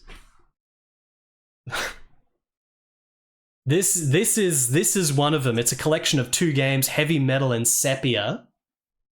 Heavy Metal is an RPG?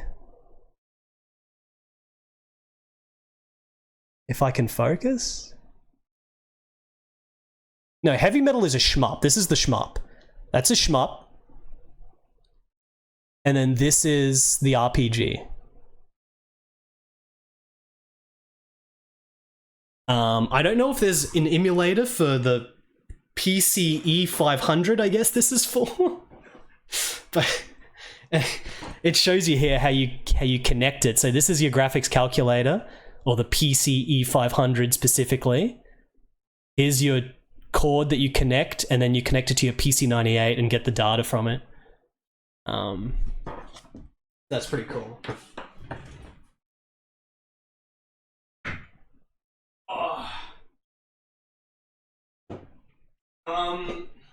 The heck are these? Some other shit. There is, find it.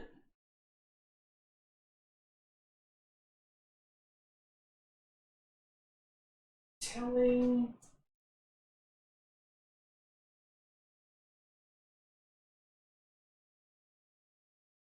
This is it.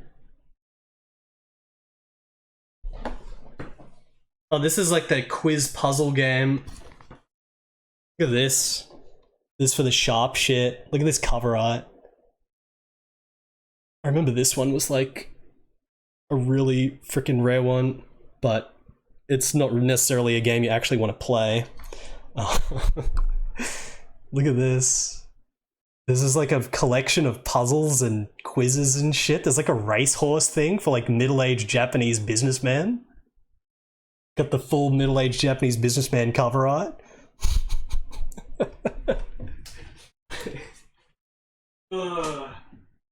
Can't find the detective game. There's like a detective game.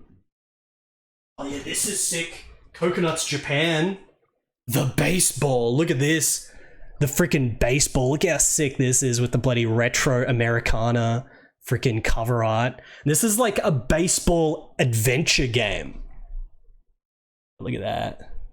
Look at this baseball adventure game. It's pretty sick.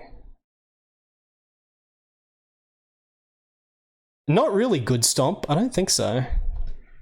All the LCD stuff. Oh, unless you're talking about the non-electric stuff, the non-electric handhelds, but I haven't got any more.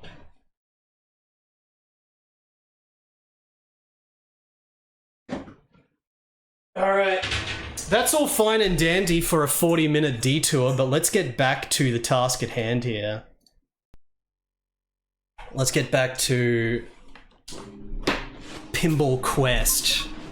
I hope you enjoyed the rant about random handhelds and dictionaries and digital diaries and PDAs and shit that have games. Oh, that's a baseball. Did it say that on the box? I didn't even notice. Did it say that in English? I think I played that. Like, all those games I played through ages ago and I've like forgotten them now. I streamed them once. I did do a Ghetto Cam stream. If I get a better camera setup for doing that, like I'll get a little stand or something and I could stream them again.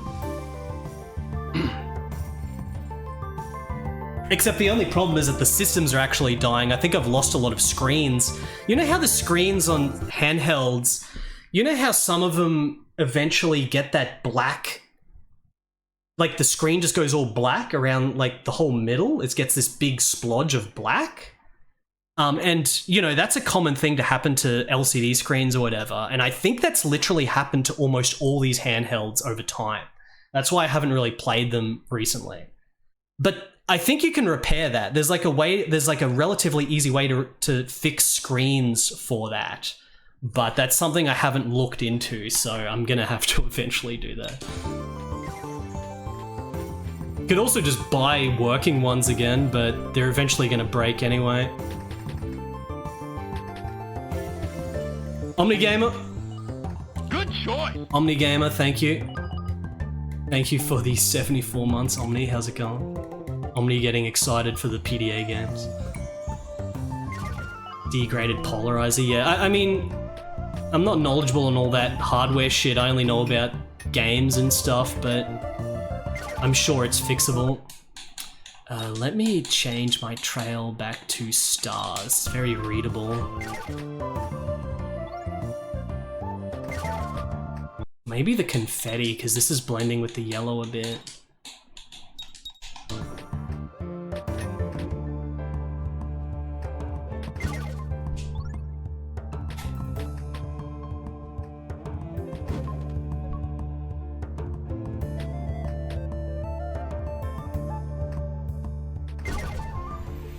Level up!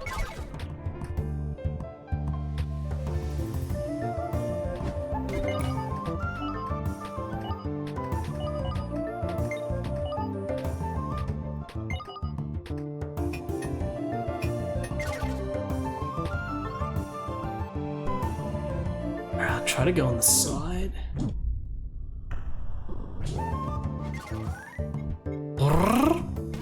That's so satisfying.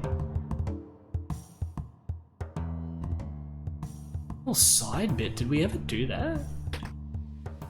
Oh yeah, I think I came in through there.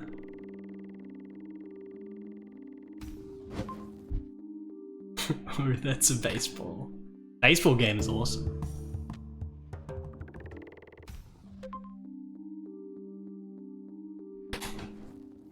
Get some fire. Yeah, that was the side bit that we did before.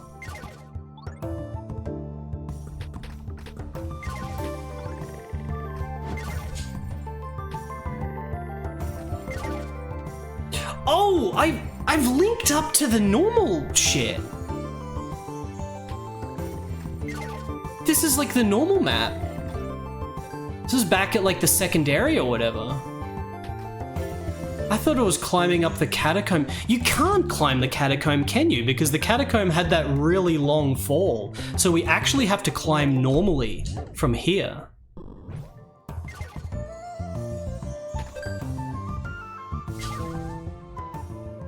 Which should be pretty quick now. I just realized.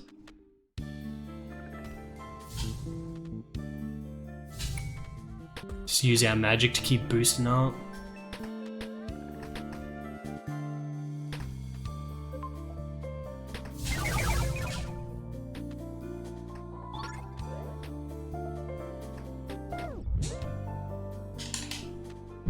Yep.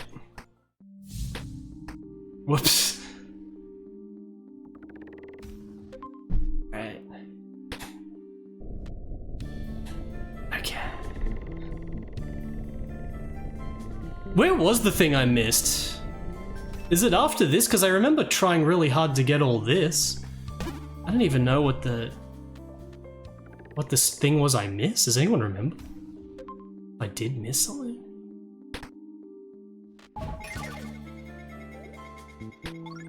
I just missed it? It was in the last room. Let's have a look. Here. Oh, yeah, how the heck? I totally forgot about that. Because there was the bit where we go up.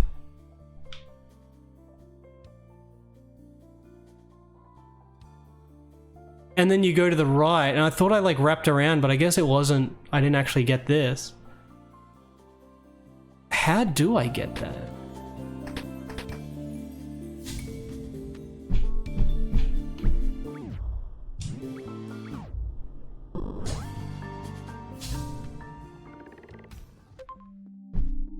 Let me just see if it's this way.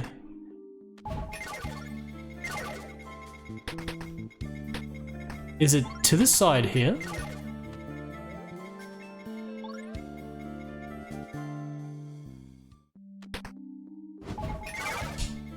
Is it over here? Because this was like the big map. Let me have a look.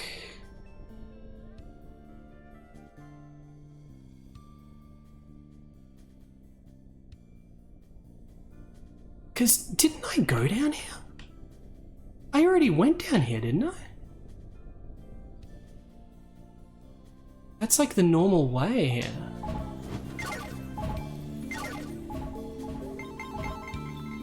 Oh.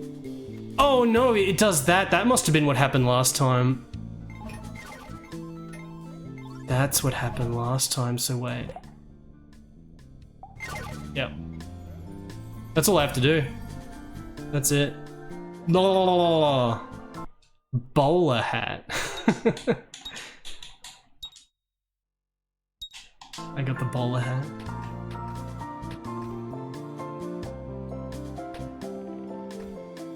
Okay, 100% item completion, let's go.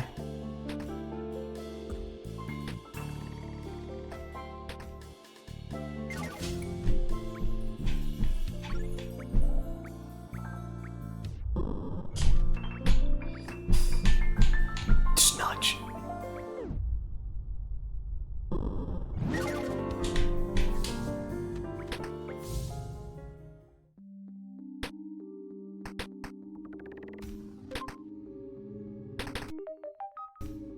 Down we go.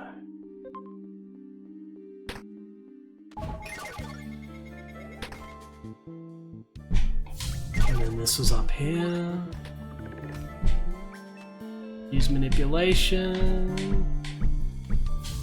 Oh crap.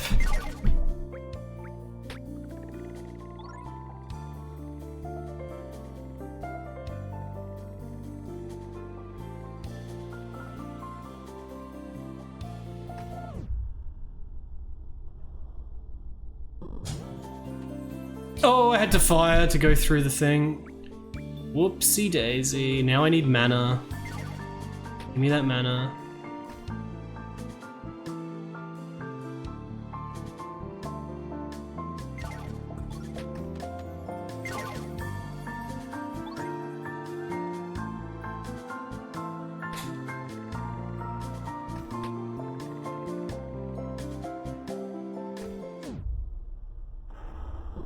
Flame.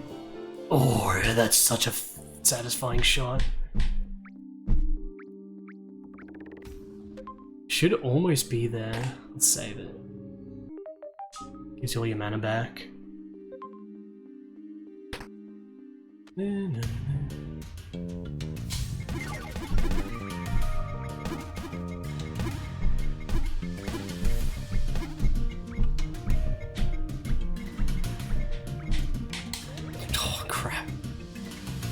complete waste of resources there. Sneed, thank you for the 50 bits. Whoops!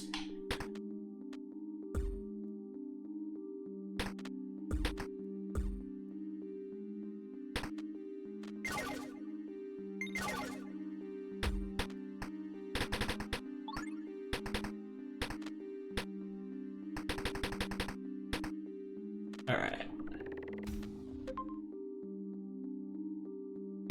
Yeah.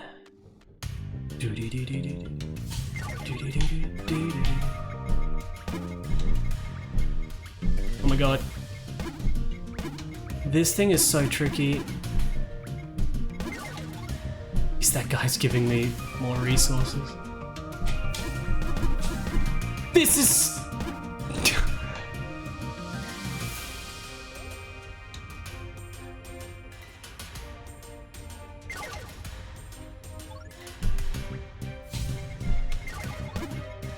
No.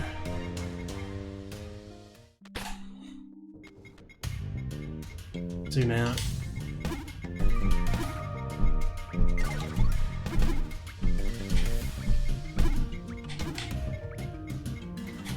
There goes all my magic again.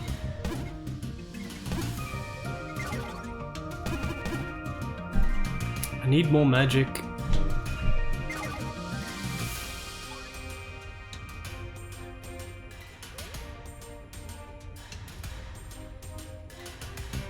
Can it actually just go straight up from that angle? Yeah, the guy was in the way. I guess it can.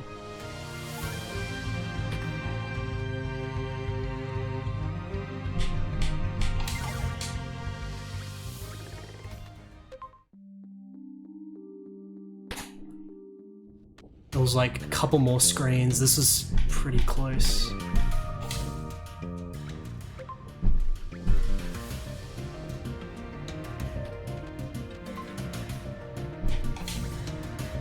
Oh, this might be it.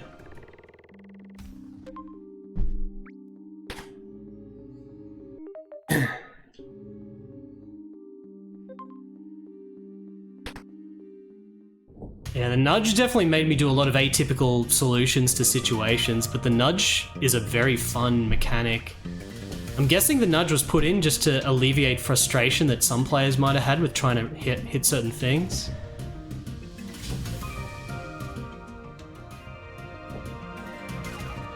It is fun though.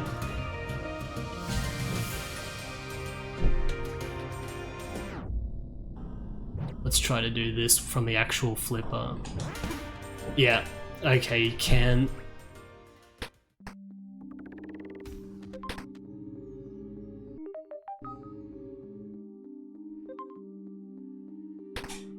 That's it, here it is. Here it is. And back we go. Alright.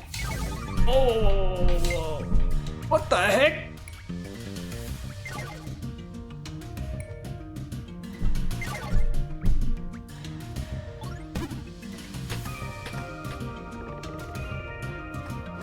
Use flame.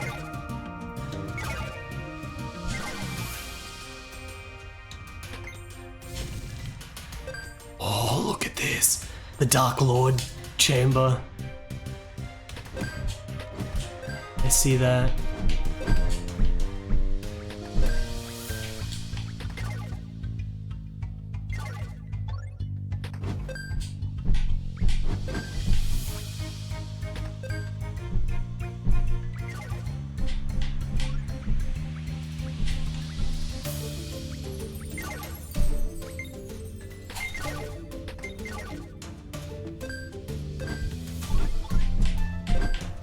There we go.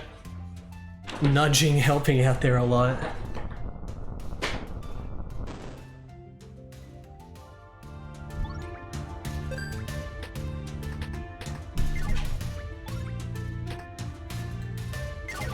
This is definitely going to be Dark Lord Chamber, leading to the boss.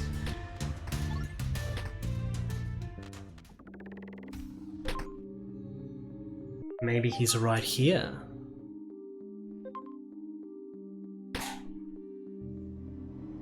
1,000. See, we've got like 400 over the quota.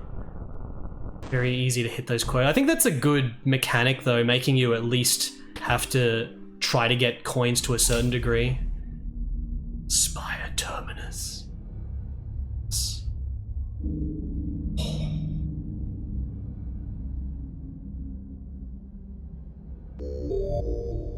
Been waiting for your arrival. You have conquered the trials of the Pinball Spire. My homeworld is facing a terrible crisis and requires the aid of a true pinball hero. If you have the strength and courage to help us, is he a friend? The Spire will take you to our world. He's gonna fight us to test our strength. First, one trial still remains. The Seeker is like full health, boss health bar and everything. Even though I think this is gonna be the only boss in the game.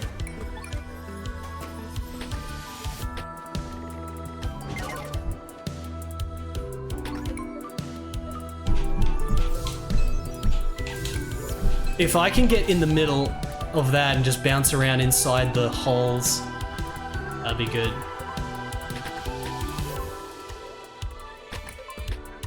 Oh, we've got the chanting and the music.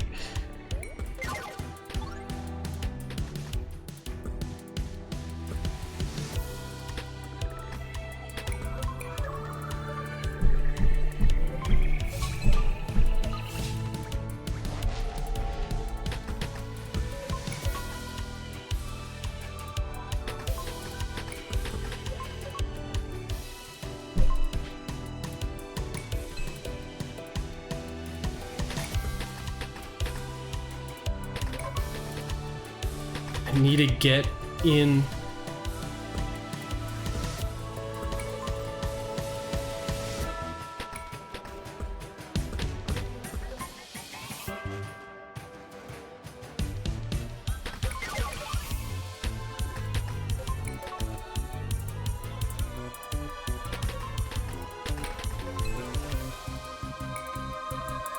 There we go.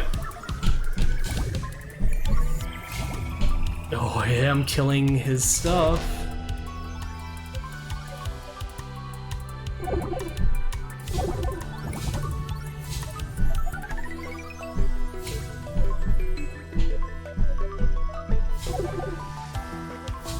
Getting 100 experience per hit there.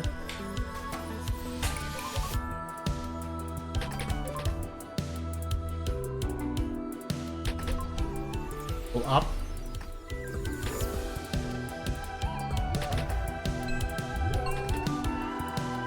It is very chill because you can't actually die in this. So the boss fight's kind of more for show than actual challenge. Like in the levels you can't die, but you can just fall down to lower areas. The game is just quite chill in general. Doesn't really need the difficulty. As soon as you introduce legitimate death game over difficulty to pinball games, trying to quote unquote finish something like this could potentially become overwhelmingly difficult or luck-based for certain people. This is a game where you can just actually just always play to the end.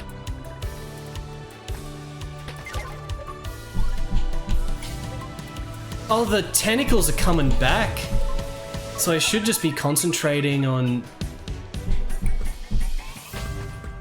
hitting his body.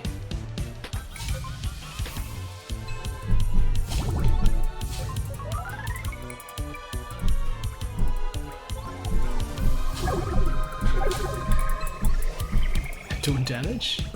Doing a little bit of damage. He's got a big health bar. He's rebuilding his thing.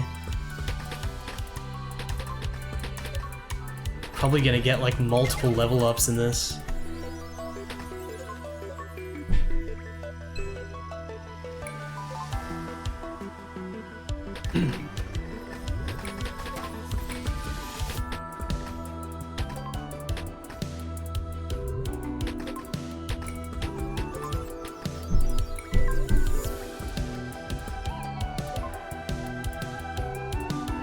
Yeah, it's like Pinball's like a lot of very specific skills, regardless of the physics or whatever.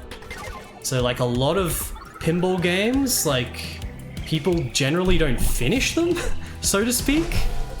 Like how many people have finished Space Cadet? Like actually doing all the modes and shit. It's very bloody hard. I finished Golden Logress. You can very much learn Golden Logress and get better at it with the carefully aimed shots. How many people have played Golden Logress? That's a masterpiece, that game. It's the King Arthur pinball. One of the Japanese developed games from Little Wing. Little Wing was like the main developer of pinball games in Japan, which all originated on the Macintosh, and they were Arthurian themed for like 3 games, like Tristan, Crystal Caliban, and then Golden Logress was the big one. And Golden Logress even got like a Dreamcast port and stuff, where you have to like get all the knights together and then you go on an adventure.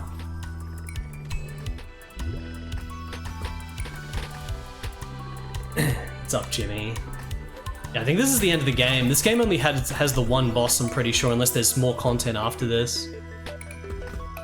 The majority of this game was just going through like carefully crafted sort of dungeons and stuff. It was very satisfying. Especially with the leveling up. We're level 18 here.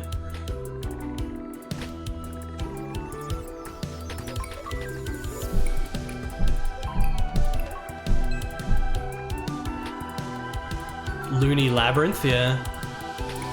I think I've only played the first 3, or it's probably not even the first 3. I think they did stuff before Golden Logress came out, but all the Arthurian theme ones from Little Wing I've played. Another level up. Level 19. The thing that makes this very tricky is just the rings around him. Oh!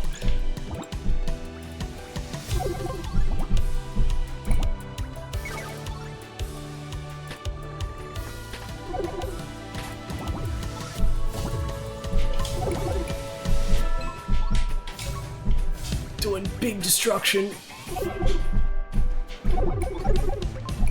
That was so much damage.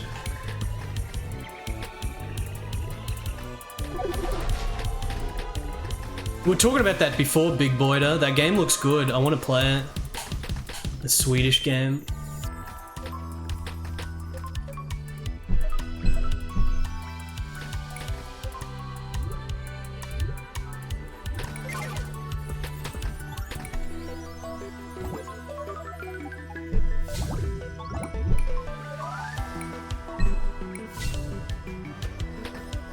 Gonna level up again.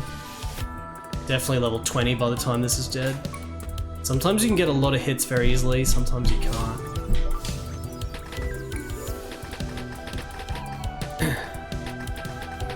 I still haven't played Valfaris yet. I played Slain. I didn't play Valfaris yet, and it might be coming soon if I keep doing sort of Steam stuff, trying to get through the Steam backlog. It might be coming soon. I've got a lot of Steam games to get around to, but they always don't take precedence over older shit generally. It depends. Whenever a new beat-em-up comes out, I need to instantly play it. But after the beat-em-up rush of the end of 2024, we're in a little bit of a lull now for beat-em-ups. I think all the dudes that were making beat-em-ups as well are like sort of taking a step back. They're not rushing. After the failures of... I mean, I don't know if Power Rangers was a failure, so to speak. Maybe it sold well, but it was very, very poorly received.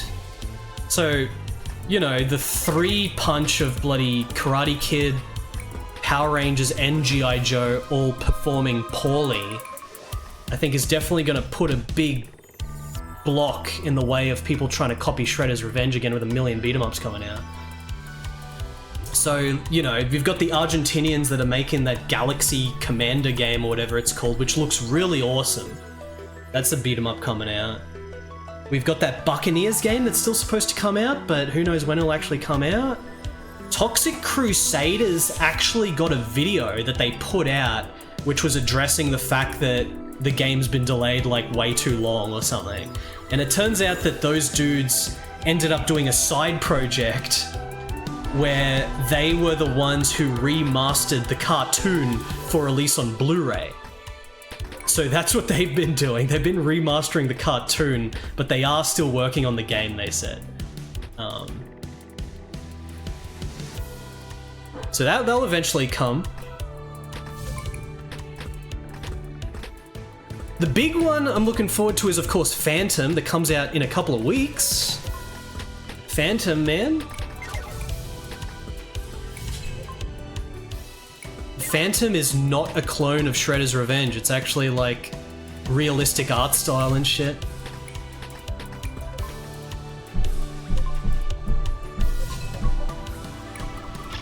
What can I do for you, Jim? I said, give me the brandy!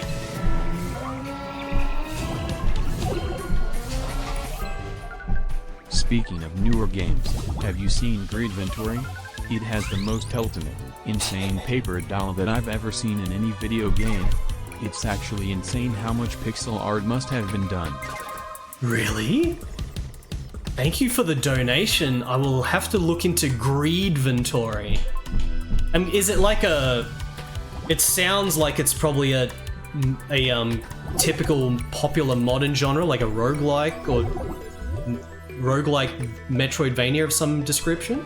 But if it's got a crazed paper doll, I have to look into that.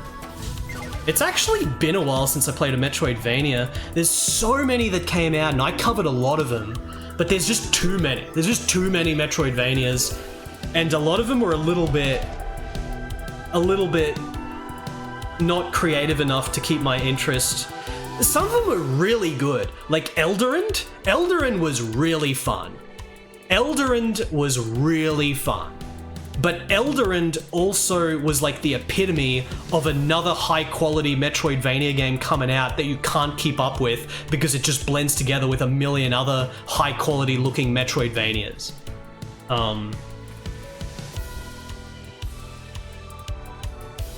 Gesalt? Is that what it was called? Like Gesalt?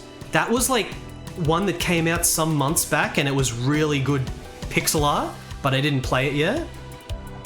That Mexican one is still on the way. That one's got a lot of hype behind it, but so many Metroidvanias. You've got Skelethrone, which looked awesome and I bought it, but I haven't played it yet. Skelethrone looked really sick. Gestalt was fun, short, and to the point. When you say short, how long is short for you, Dana? Is that 5 hours or 10 hours or 20 hours or 40 hours? Because if it's short, maybe I'll get around to it more sooner rather than later. One stream. Maybe I've got to play that because I know that the pixel art in that was really good. I got gifted a Steam key for that one, but I probably would have bought it anyway. It was on the higher end for pixel art. It's short 50. For some people, they reckon like a 20-hour game is short. There's like reviews for AAA games that come out and it's like, it was only 40 hours? What a ripoff. And I'm just like, what kind of fucked up, like fucking... Like, how much time do you want to waste? I guess that's the type of player that just really wants like a time sink to waste their time. That's the type of shit I hate. Like, I hate that. I like games that are as long as a movie. That's all. I understand the appeal and the need for having games, like AAA games that have all the busy work that takes dozens of hours to complete, and you know, if you're bored or whatever, maybe you sit there doing side quests in Cyberpunk for 10 hours or whatever, I don't care. It's fine. It can be good. But in general, my most excited for shit is stuff that's like as long as a movie. Like games that's a movie length, but it has some kind of replayability to make you want to re-experience it over and over again. I like being able to sit down and get the full narrative, the full thing. Not one piece. Like bloody I don't know, some freaking sandbox AAA Far Cry Crisis 28 or whatever, and you sit down and play it, and you get like 2% through the narrative in like 1 5-hour session or something. It's such a... It's not that it's bad for that type of game that clearly people are into for certain markets or whatever, but it's so diluted that it's not that exciting to me. Like, it's time sink to a certain degree. I'm not saying that if you just follow the story in like Red Dead Redemption 2 or fucking Cyberpunk, it's gonna be it's boring, because they've got the full movie quality presentation with cutscenes, whatever the fuck that excites you. But it still takes a long time. But then there's like the different kind of time sinks, which aren't about having like some kind of narrative or whatever. They're about like building a city building game, which is one of my favorite genres. Or in recent times, the sort of relaxing farming type game, as popularized by Minecraft. Minecraft was the epochal one, and then after Minecraft you got Terraria, which probably is the most popular indie game ever made to some degree. And then after Terraria there was Stardew Valley. Stardew Valley's not a huge titan like Terraria is, but you know, that's its own type of game as well. I'm fully into that. Like, I'm fully into just sitting there building a city for however long, and there's no like movie pacing or whatever. Played all city building games. I'm an encyclopedia in city building games in addition to whatever the fuck other weird shit I'm into.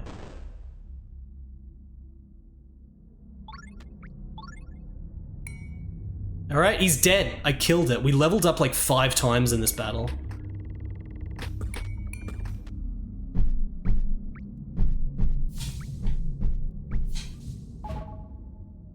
Post. Oh, look at this. Going into the planet, we're going into the spaceship.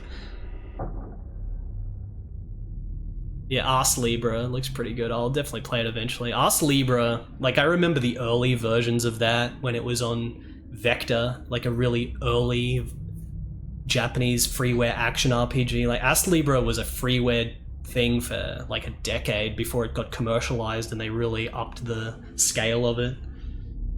But I never played it even when it was freeware. Accept the mission. This has got to be the ending. There's no way it's another world.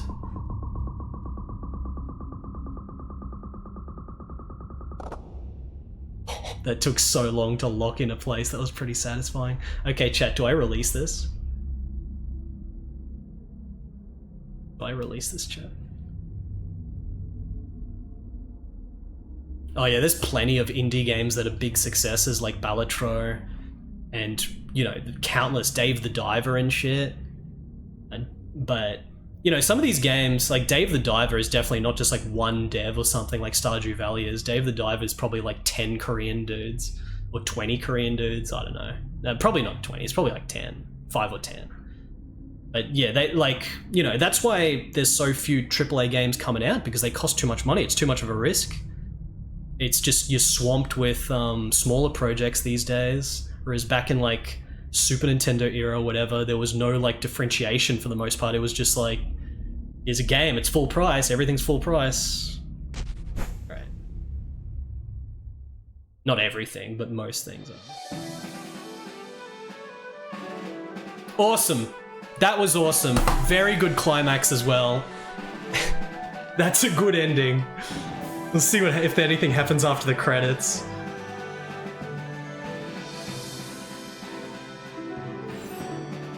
It was completely fine for what it did.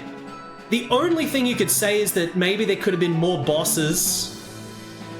And maybe, you know, instead of just being the tower, it has like forest field areas you go through before you get to the tower. But that's all bigger scale. Like, that's just making the scale bigger. They wanted to keep the scale to something that could actually be developed for like one developer. The one dude that made this plus one music guy. So it's super polished for the spec that it is. Very good. Very fun game. Published by Indie.io.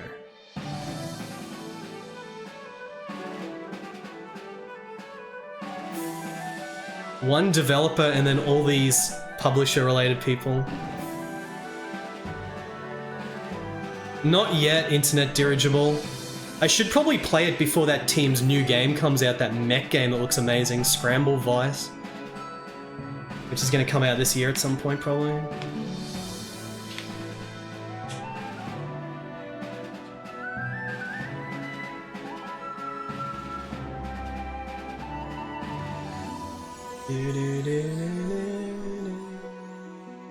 Localization. Japanese, Korean, Chinese, Spanish, Italian, German, Portuguese, French, Polish, Russian.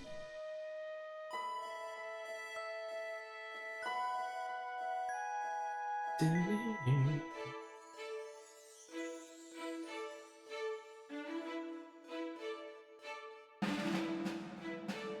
would have been very easy to localize this into a lot of languages though, because there's just so little text. I am surprised, like I didn't know that this game actually had like a proper publisher behind it. The publisher takes care of all the localization stuff generally and stuff.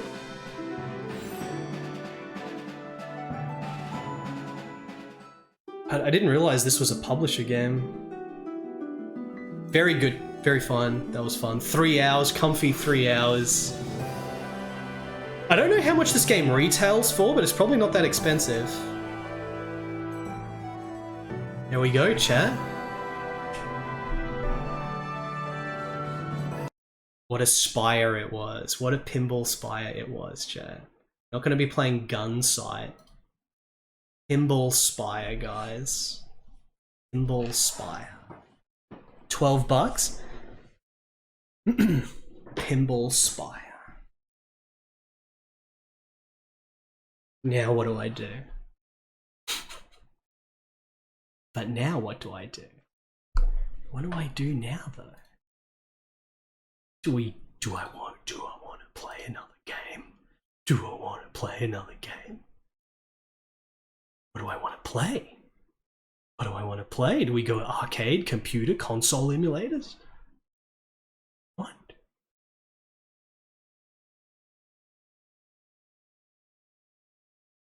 We're not going to play Megamorph on the FM Towns.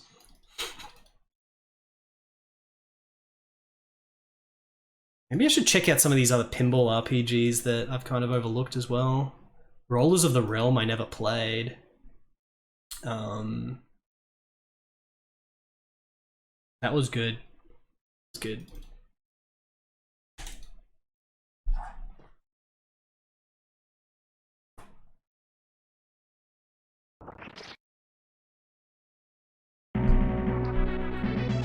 Da-da-da-da.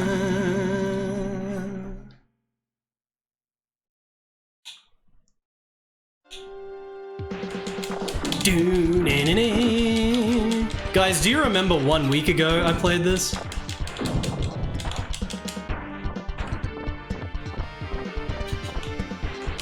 played this like a week ago.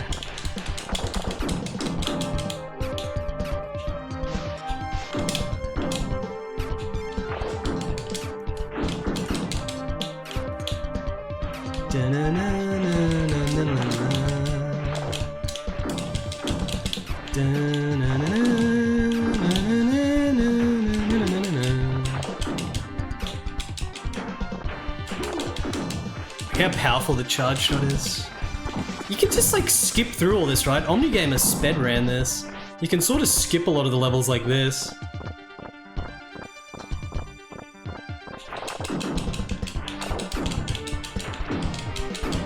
I want to play it, Al. We've spoken about that multiple times. This stream, actually. It's the Swedish developed Pinball Adventure thing that looks really good. I saw Jiggy play it once. I think Jiggy knew the developers. Shoutouts to Jiggy. Yeah, it still says Pinball Spire. I'm not gonna actually play through this whole thing. I'm just cooling down. I'm cooling down. But maybe I should play Trueno to do that instead, because that's a 3-minute game, as opposed to this. Can I just skip all this? Not quite. Is this the highest powered SNES ninja game? What other ninja games you got on Super Nintendo? I'm trying to think. I mean, as I mentioned when we streamed this like a week ago or whatever, I don't think this is nearly as good as Shinobi 3 on the Genesis. Shinobi 3 is still way better than this, but this is really good. Shinobi 3 is just like a god game, that's the thing, it's like galaxy level.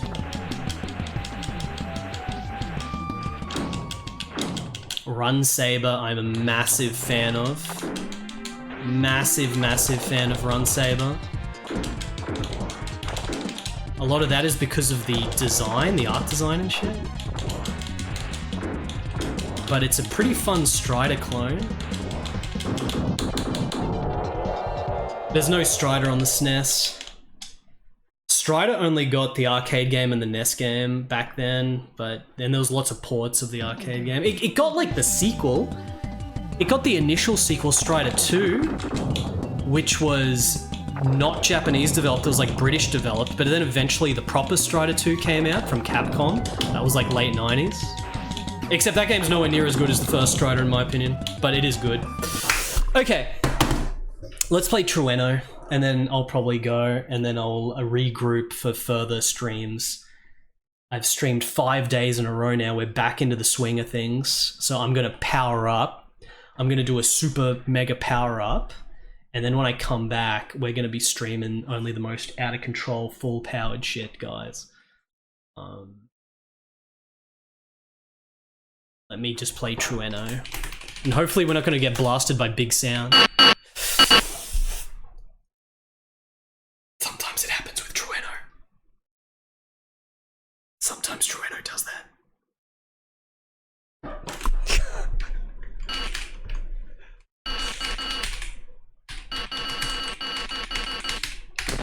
Alright.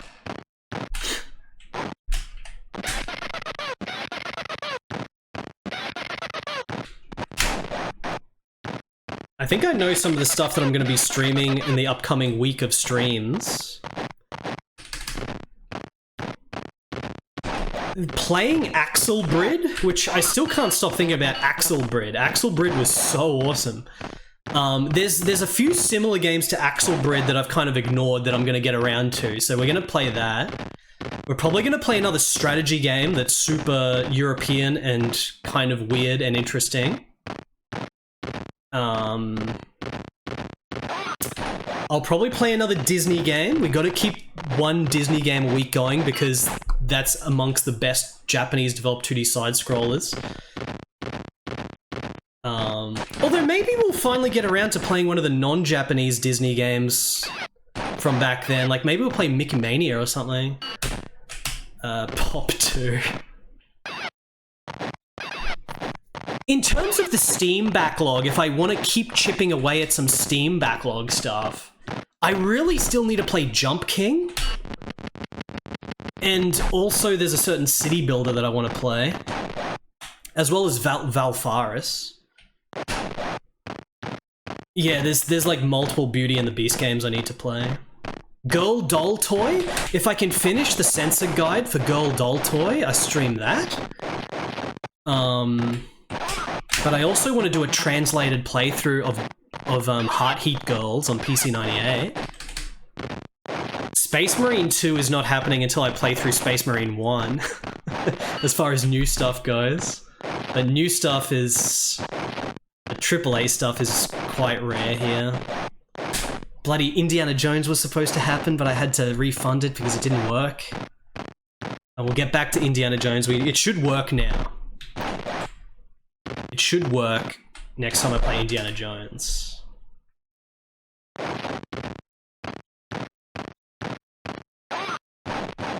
Another world censor guide. I should have done it as I was playing the game, except it was such an involved game. I didn't want to... I just wanted to play the game for fun, but now I have to like play it a second time to do the censor guide.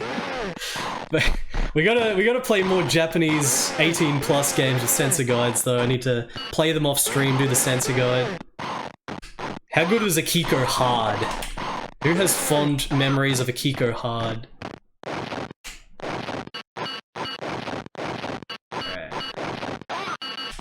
Akiko Hard is such a good game. Yeah, that was Another World, GH Trust. It's just called Another World.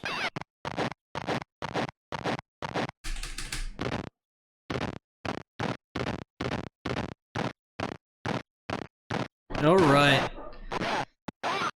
Do I actually play Shalambalam? When am I gonna play Shalambalam? Do I actually get around to playing Shalambalam?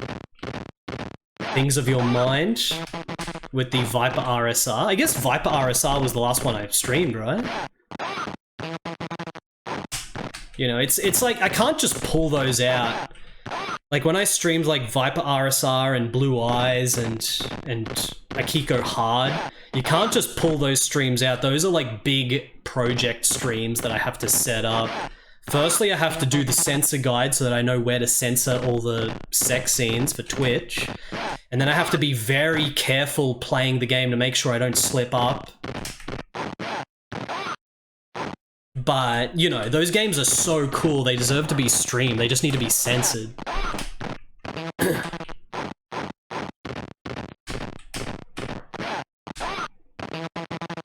I'm farming score here.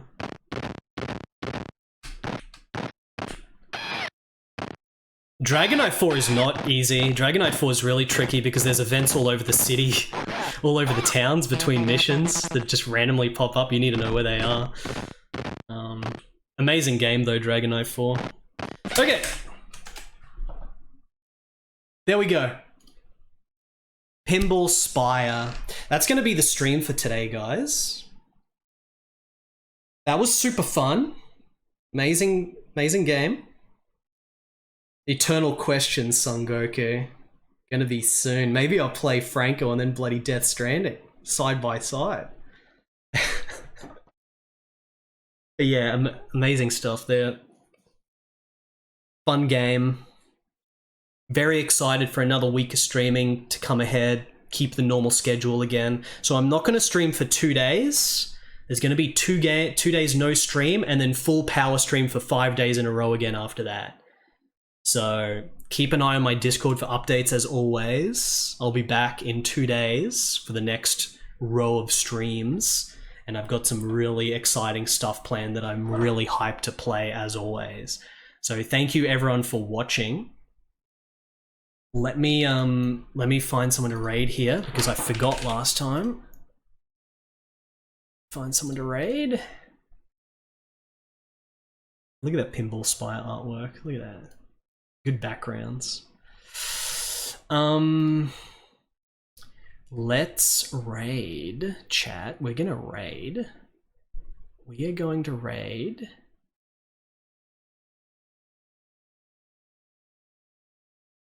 We are going to... Games with Johnny is trying to play Dig It.